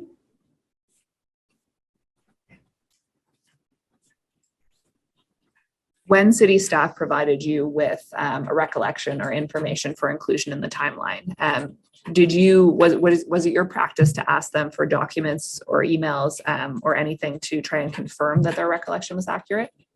So later on, there's another version of this same timeline in an Excel document where I try to do that, where I try to include documents that kind of back up the entries in here. But at the beginning, I don't think that I didn't have that practice. But I did try to sort of get better as I went along, as we figured out how complicated things were in this story. So was that practice of looking for additional documents developed after the Tradewin report was presented to the GIC or before? I'm not sure. Sorry, I'm not sure when we tried to do that. Okay. As far as including them in the timeline, I know that there were lots of documents being collected, but in terms of like linking them directly from this chronology timeline document, I'm not sure when that happened. Okay. Who, if anyone, signed off on the accuracy of the final version of this timeline that was eventually presented to the GIC? I don't think, I think I would say everyone and nobody at the same time, because everybody did have an opportunity to look at it and make changes and additions. But I don't think anybody was in the position to approve everything. So we did look at it at that broader group, as I said, but I don't think any one of those people would have been in the position to approve it. Okay. And when you say the broader group, are you referring to the individuals that were copied on that email that we were looking at, where you circulated this document? Yes.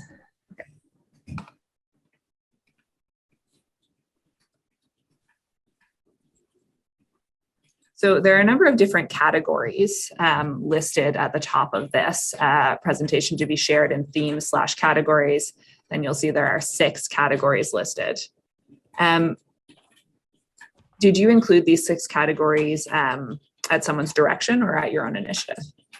It was at my best recollection is that it was at Dan's request. And I don't know if he requested these specific categories or if he just requested categories, but it was at his request. So the very first category there's labeling called Gary's involvement. And I see that on the first page here, we have a number of events that are identified as Gary's involvement and also what looks like an MTO category. What did you understand the Gary's involvement category to signify when you were preparing this document? I'm not sure if I know now.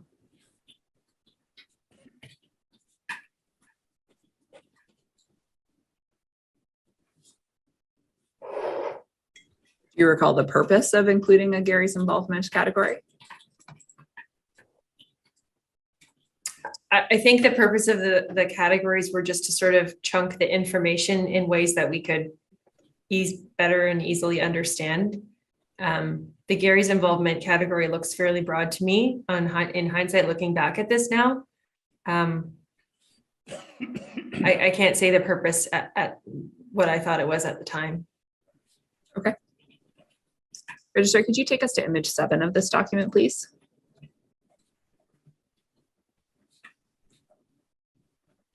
So I'm jumping forward a bit in this timeline. You'll see that we actually may have to go over onto image 8 as well, but we'll start here with image 7 and then flip over. So you'll see at the very bottom here, there's an entry under late August 2018 that says, while searching in document management system, Gord McGuire finds an email leading to the 2013 Red Hill Valley Parkway evaluation report from Golders. Registrar, could you take us over onto image 8? And so this column continues with attached 2013 trade wind report on friction testing. Document is marked as being loaded into the system on May 15, 2018 by Gary Moore. And then there are 2 more entries for late August 2018. Gord McGuire notifies Dan McKinnon about the 2013-2014 friction testing, including consultants' concerns and recommendations for action.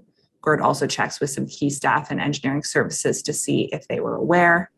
And then the next entry is Gord McGuire and Dan McKinnon make the decision to stop pursuing hot-in-place recycling technology to resurface the Red Hill Valley Parkway, adjust capital budget request to ensure new high-quality asphalt can be used for the 2019 resurfacing project. Where did you obtain the information that these events happened in late August of 2018? I can't say for sure. I can say, though, that this timeline, I created it based on information from Gord and Dan and Edward and documents that were shared with me.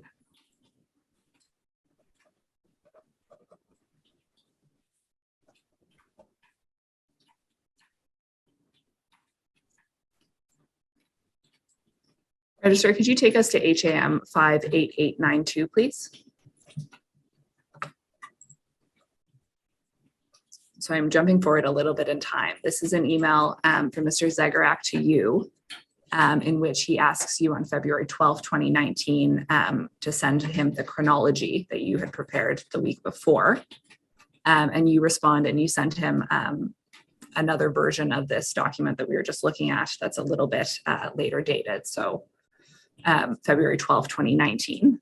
And I'm going to have that pulled up. Registrar, could you take us into HAM 58893, please?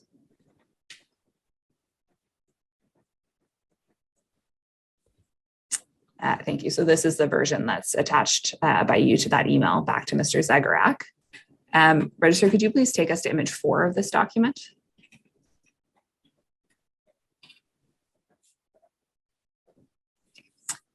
So you'll see that there is in the third row there down under August/September 2018.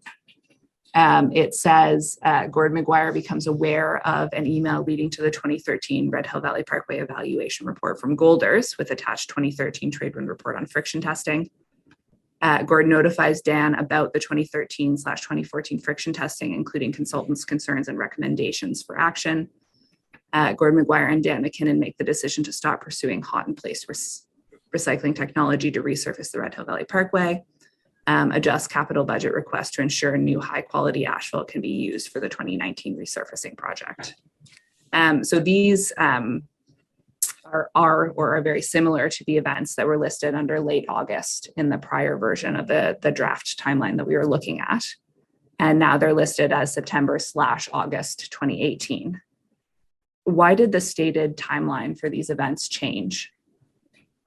I can't say for sure. I can say that somebody would have asked me to change the dates. I don't know who it was. I know that there was some uncertainty around this time of some of these dates. And so I think it's my opinion only that somebody was trying to broaden the scope so that it wasn't incorrect. Okay. Do you recall if the person who asked you to broaden the scope was Mr. McGuire or Mr. McKinnon? And I asked just because these points seem to be in reference to them specifically. I don't think I would have changed this as if it was anybody else, or I would have at least asked them to confirm.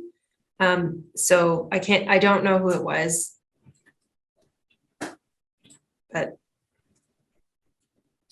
But you expect that if it had been someone other than Mr. McGuire or Mr. McKinnon, you would have taken this to them before making the change? I would have. I expect that's what I would have done. So you said that there was some uncertainty around some of these events. Are you able to expand on that at all for me in terms of what the nature of the uncertainty was or where it was coming from? I think I'm not sure if I know exactly. I think just generally the idea of what day people found the report exactly was hard at the beginning for some people to pinpoint. And so I think that was just what I was referencing. Were you ever advised that the reference to late August in terms of the discovery of the Tradewind report was incorrect? I don't think so. But So generally your sense was that there was uncertainty rather than that there had been an error in the previous timeline that you had put together? that's accurate.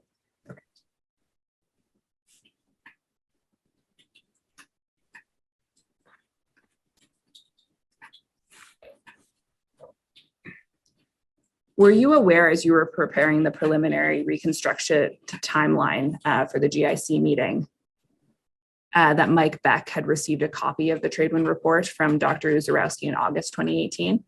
I was not. Do you recall when you became aware of that? I think I read that in a news article, fast forward a while. After the Tradewind report had been presented to GIC? Yes. Okay. Registrar, you can take this down, and if you could take us to overview document 9A, image 439, paragraph 1028, please.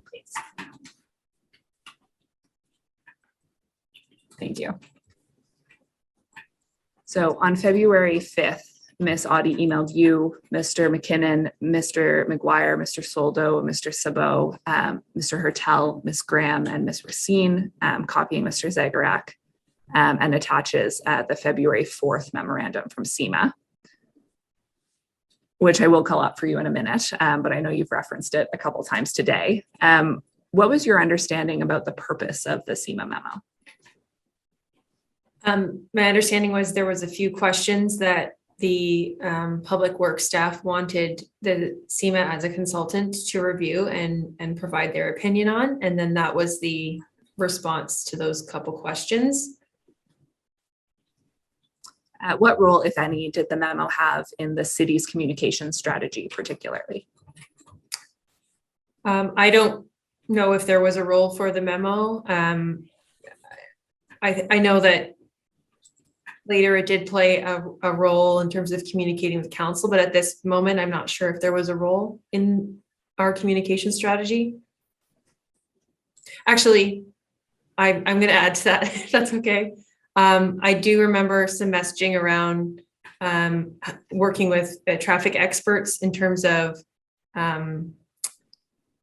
the upgrades that have been made to the road. And so we did reference the fact that we had traffic safety experts in the communications plan.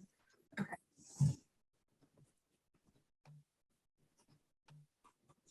Registrar, can you take us into HAM 54382, please?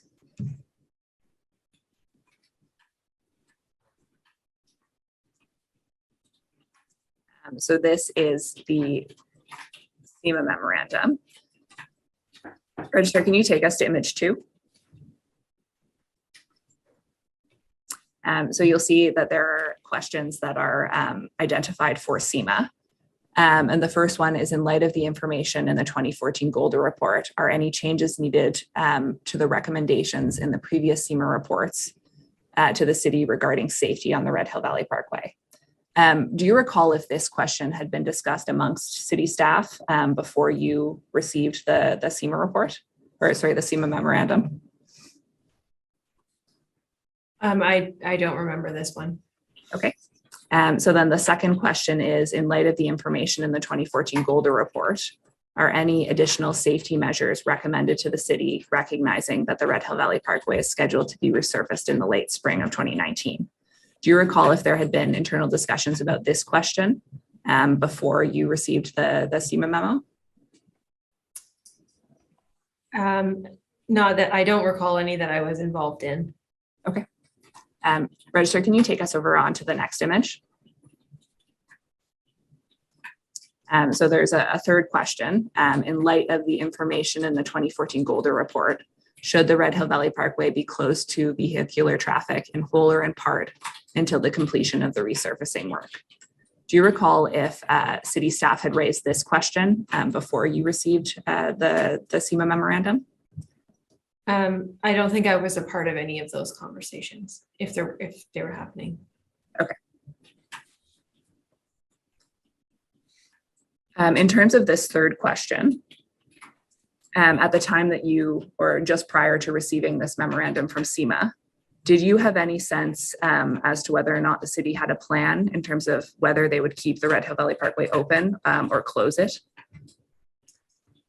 Not that I was aware of at that time. I mean, I think if I was involved in those conversations, it would have been from more of a communications perspective. So I'm not aware of any. Okay. So from late 2018 to February 2019, just before you were copied on the memorandum that we're looking at, were you involved in any discussion with public works staff about whether the Red Hill Valley Parkway might need to be closed? Not that I can remember. Okay. Did anyone ask you to prepare a communications plan in the event that it was determined that the road needed to be closed? No.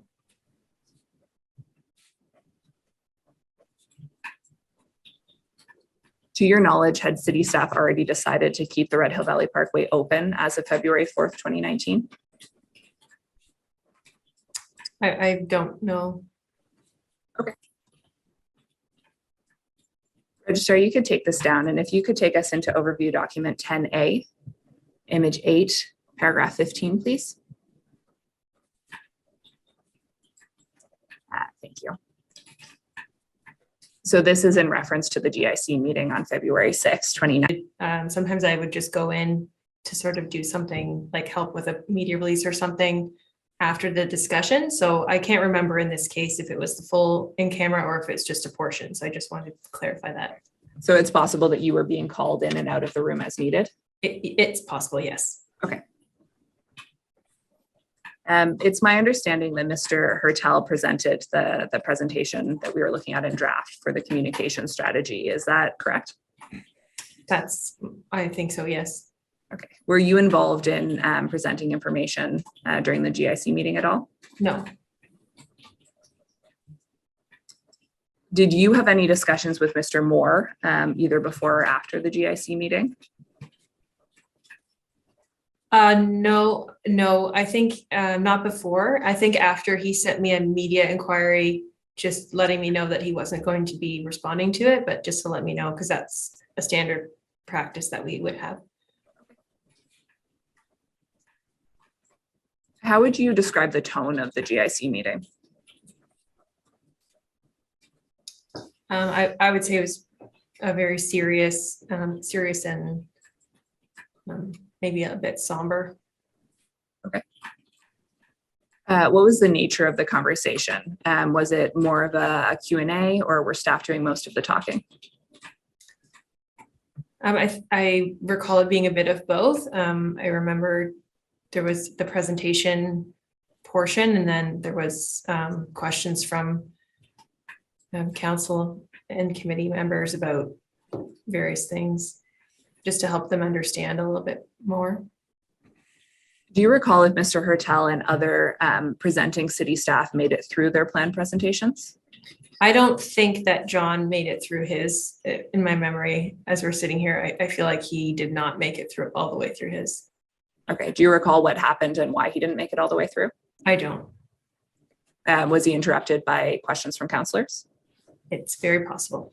Okay. But you don't recall one way or the other. How did the councillors respond to the information that staff shared with them at the GIC meeting? I think they were disappointed that they didn't have the information before. Did the reactions of any councillors in particular stand out to you at the meeting?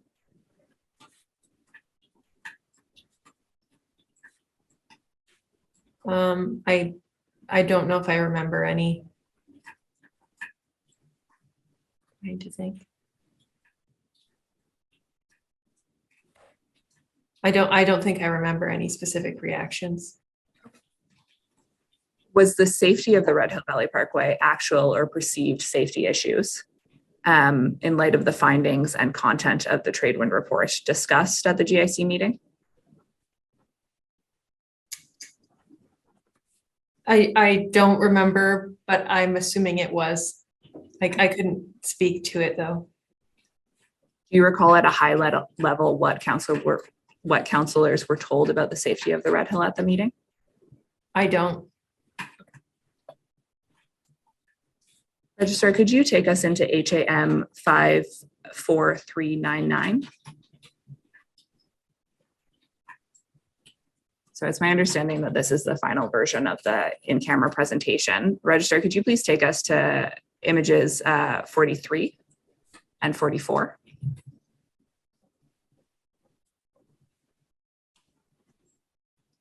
So I understand from this slide that the proposed plan going into the February 6th meeting was to issue a media release on February 13th following the council meeting. But a press release was issued on February 6th at the end of the in-camera session. Why wasn't the recommendation here about the timing of the public release followed? So it would be our typical practice to release a media release on really anything after council ratifies something. And so we were following that typical process. So going to GIC, and then the following week later is council ratification. And then we had a media release, but council preferred that we share the information as soon as we could.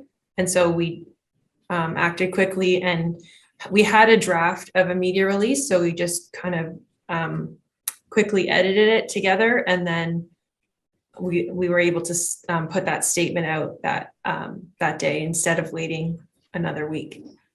Okay. So I understand from your comment that you edited the draft that you had originally prepared. Was that done at the GIC meeting? It was, yes. Did council approve the final version of the press release? They reviewed it. I'm not sure if the word approved is, they definitely reviewed it. Okay. Are you the one who did the revisions to the press release at the meeting? I am. Did you do that on your own or with input from others? No, my fingers did it, but there was a group of people standing around me with ideas and edits coming in quickly. So definitely a group effort. And when was that done? For example, was it done during the meeting, on a break from the meeting? It was during, I think it was called an informal break from the meeting.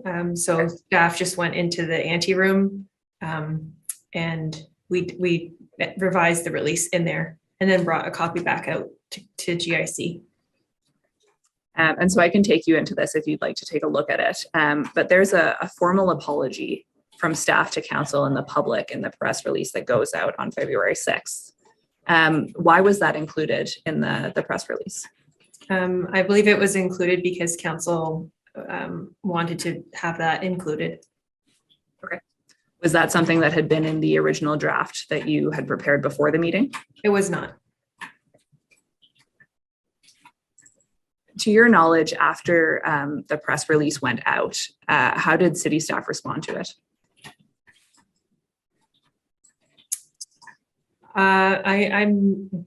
What do you mean by city staff?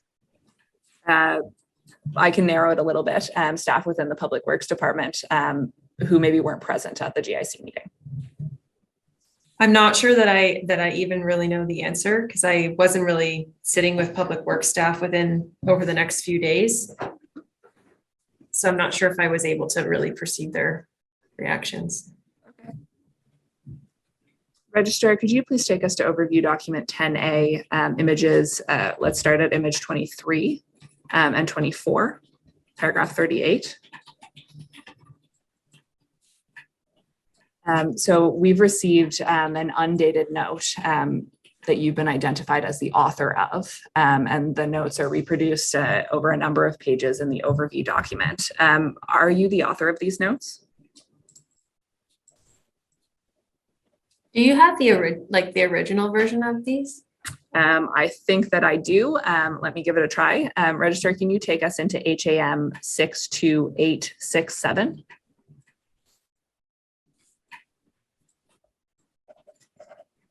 So I think that this is the original version.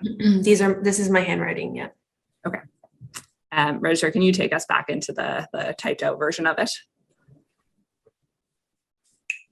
Do you recall when you took these notes? I don't. Do you know if it was during the GIC meeting?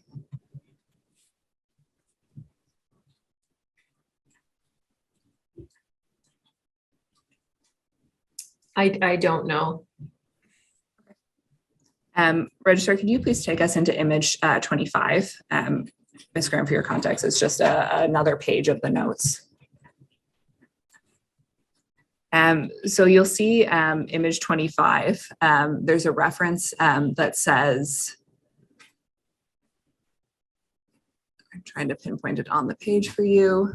There's a reference that says it may have been prudent to have been downplayed. Do you have any sense of what that is a reference to? And it's in the little box up there that the registrar has just highlighted for us. I'm sorry, I don't know. Okay. Do you know if it has any connection to the reference kind of in proximity to it about 2015 serious wet road history? I don't, I'm sorry. Okay. And then at the bottom of image 25, there's another point, and it's at the very bottom, and it says council lied, public misled, council apology. Do you have any recollection as to why you made that note or what it's in reference to?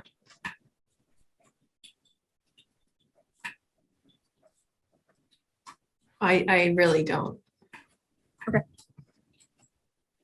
Registrar, you can take this down, and if you can take us into HAM 28680 at image 1, please.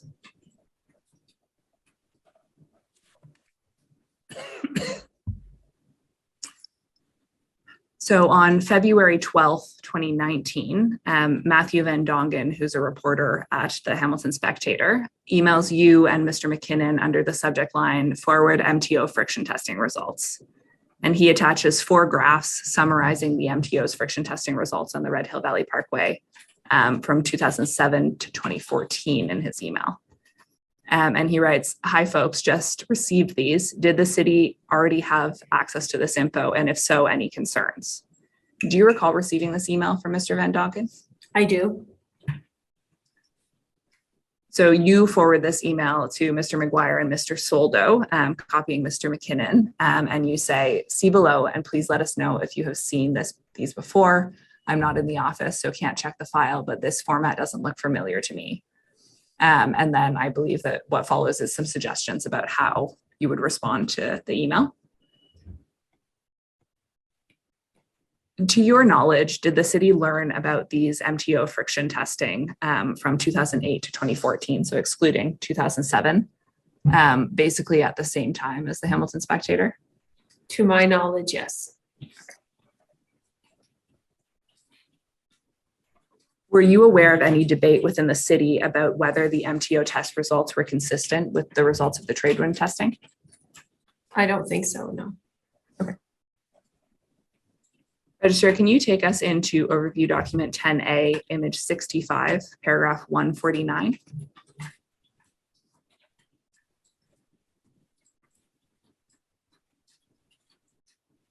So on February 14, 2019, Andy Zimmerman, who's a senior communications officer, social media and marketing with the city, sent you a tweet forwarded from Twitter, and he says, this is the worst I've seen yet.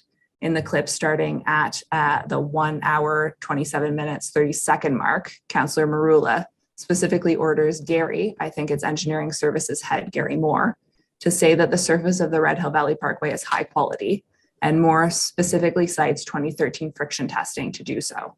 And he attaches a link and a link to the original tweet.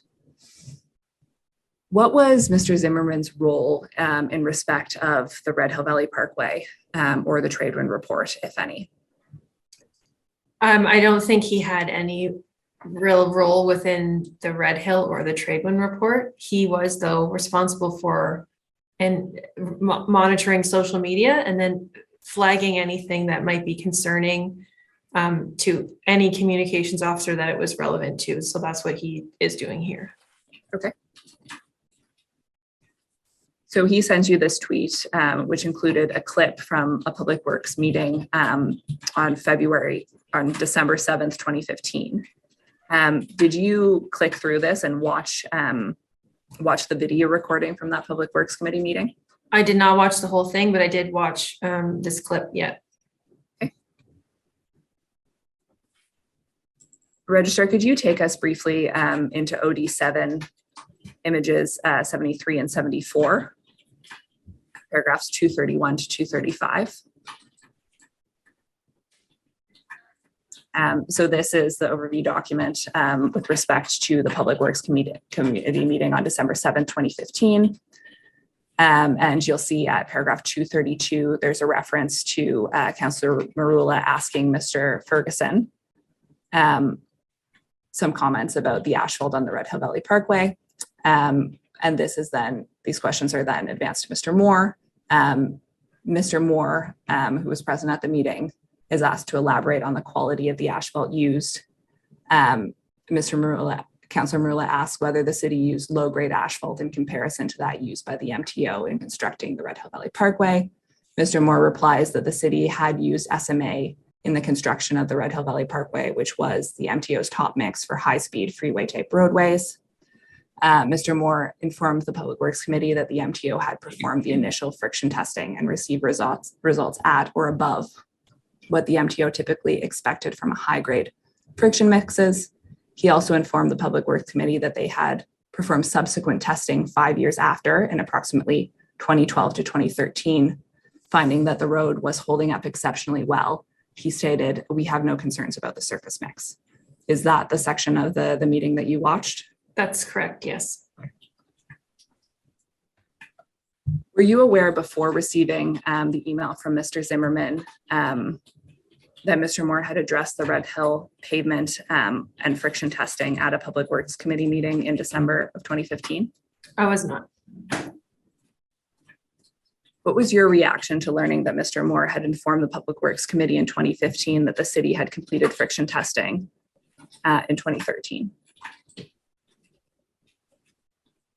I'm not sure if I had a reaction about the friction testing itself. I was, though,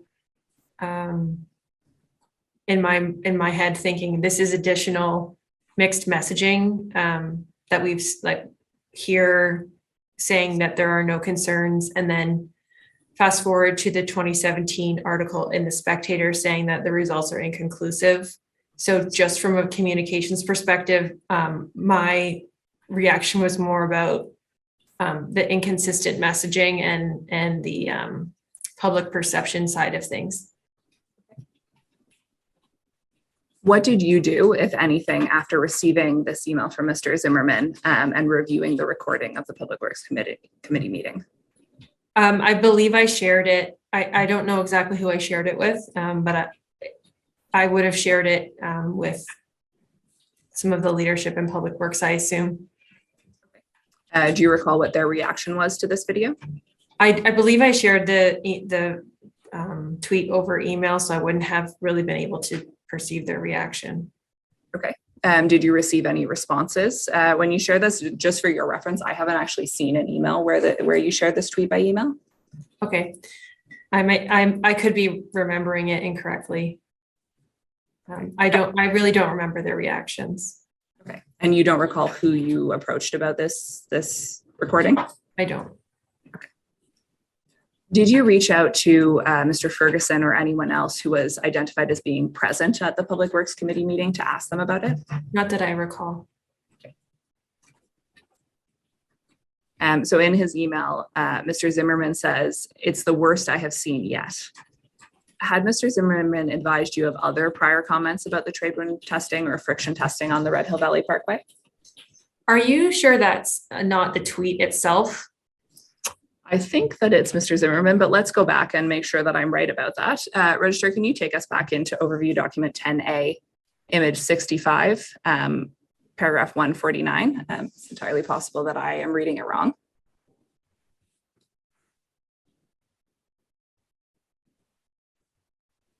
So he starts it with, "This is the worst I have seen yet." So I think that that's coming from Mr. Zimmerman, but I suppose it could be a reproduction of the tweet.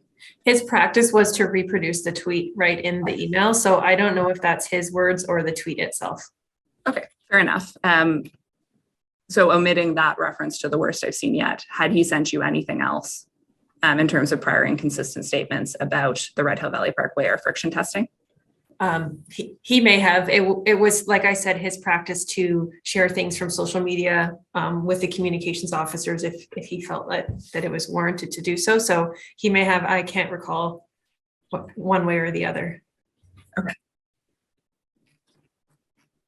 So you can take this down. If you can take us into our HB 890, please.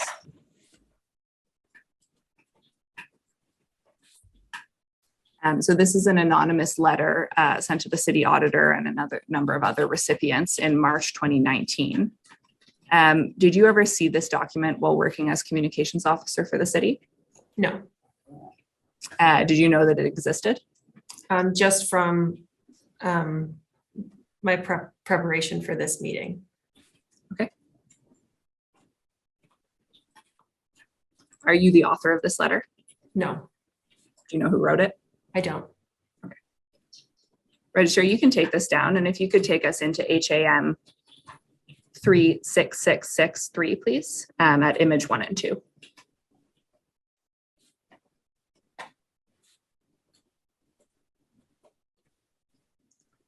On April 10th, 2019, you send Mr. McKinnon and Mr. McGuire proposed answers for a series of questions asked by the Spectator. Registrar, can you just call out the very last question on the second page, starting in the FOI documents? So one of the questions that's being asked is, in the FOI documents, there is a April 2015, 2016 email from Richard Ndoga to a guy at Walker Industries about planned rehabilitation work on the Link and Red Hill the following year. The email invites Walker Industries to submit a proposal for work that would include testing a 500-meter stretch of the road that year. What is this testing? Did it happen? Also in the email, Richard lists the reason for the rehabilitation. One is the objective is to improve skid resistance on the Red Hill Valley Parkway. How was that an objective if no one was aware of the trade wind report? And then I believe the red is your draft proposed answer. Is that right? I believe so. And so you say, again, while we anticipate that the investigation will help to shed more light on this matter, Rick has shared with us that during this time, staff were reviewing surface treatment methods to prolong lifespans of various roads in Hamilton, including the Red Hill Valley Parkway. At this time, we suspect this objective came as a result of anecdotal evidence related to skid resistance on the parkway. Where did you get this information about the objective of the rehabilitation coming from anecdotal evidence related to skid resistance on the parkway? I don't exactly recall writing this proposed response, but I would have asked like Gord or Rick or whoever the manager in asset management was at that time for more information. I wouldn't have just created that myself. So Mr. Ndoga has given evidence to the inquiry, and he didn't think that he would have been the source of that last line. Do you have any sense, given that information or evidence from him, as to where the SIMS plan come from? I don't remember, sorry. And you also don't have a specific recollection of receiving that information from Mr. Ndoga? I don't remember talking to him about this specifically, no. Okay. Do you know what anecdotal evidence was being referenced in this point? I don't know, sorry. Registrar, you can take this down, and if you can take us to overview document 10A, image 218, paragraph 568, please.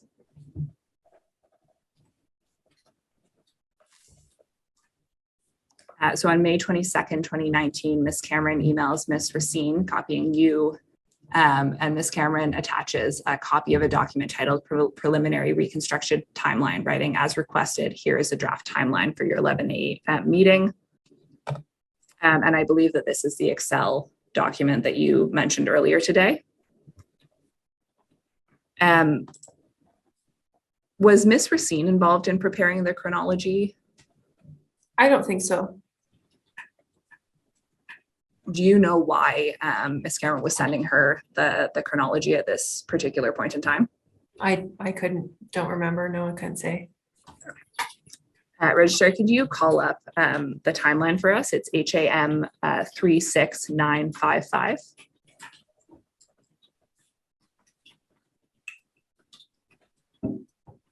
So I believe this is the Excel document version of the timeline. Did anyone other than yourself and Ms. Cameron edit this version of the timeline? I don't think so.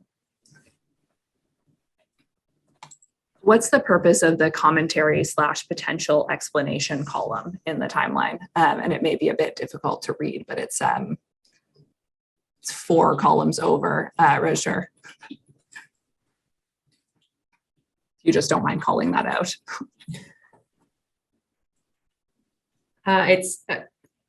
I can't say for sure, and since there's no content in it, it's hard for me to remember.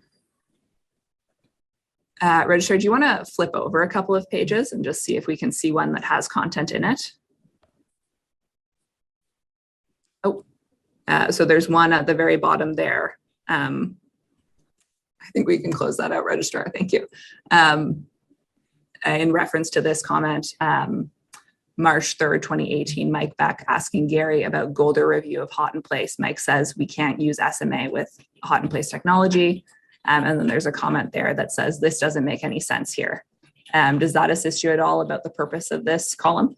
I think that probably was just, I often just add a column for like notes to myself when trying to look at things to make sure that the story is getting, together in a way that makes sense to me from a communications perspective. And so it might just have been that purpose. I can't recall the specific, I don't know for sure if that's the reason here.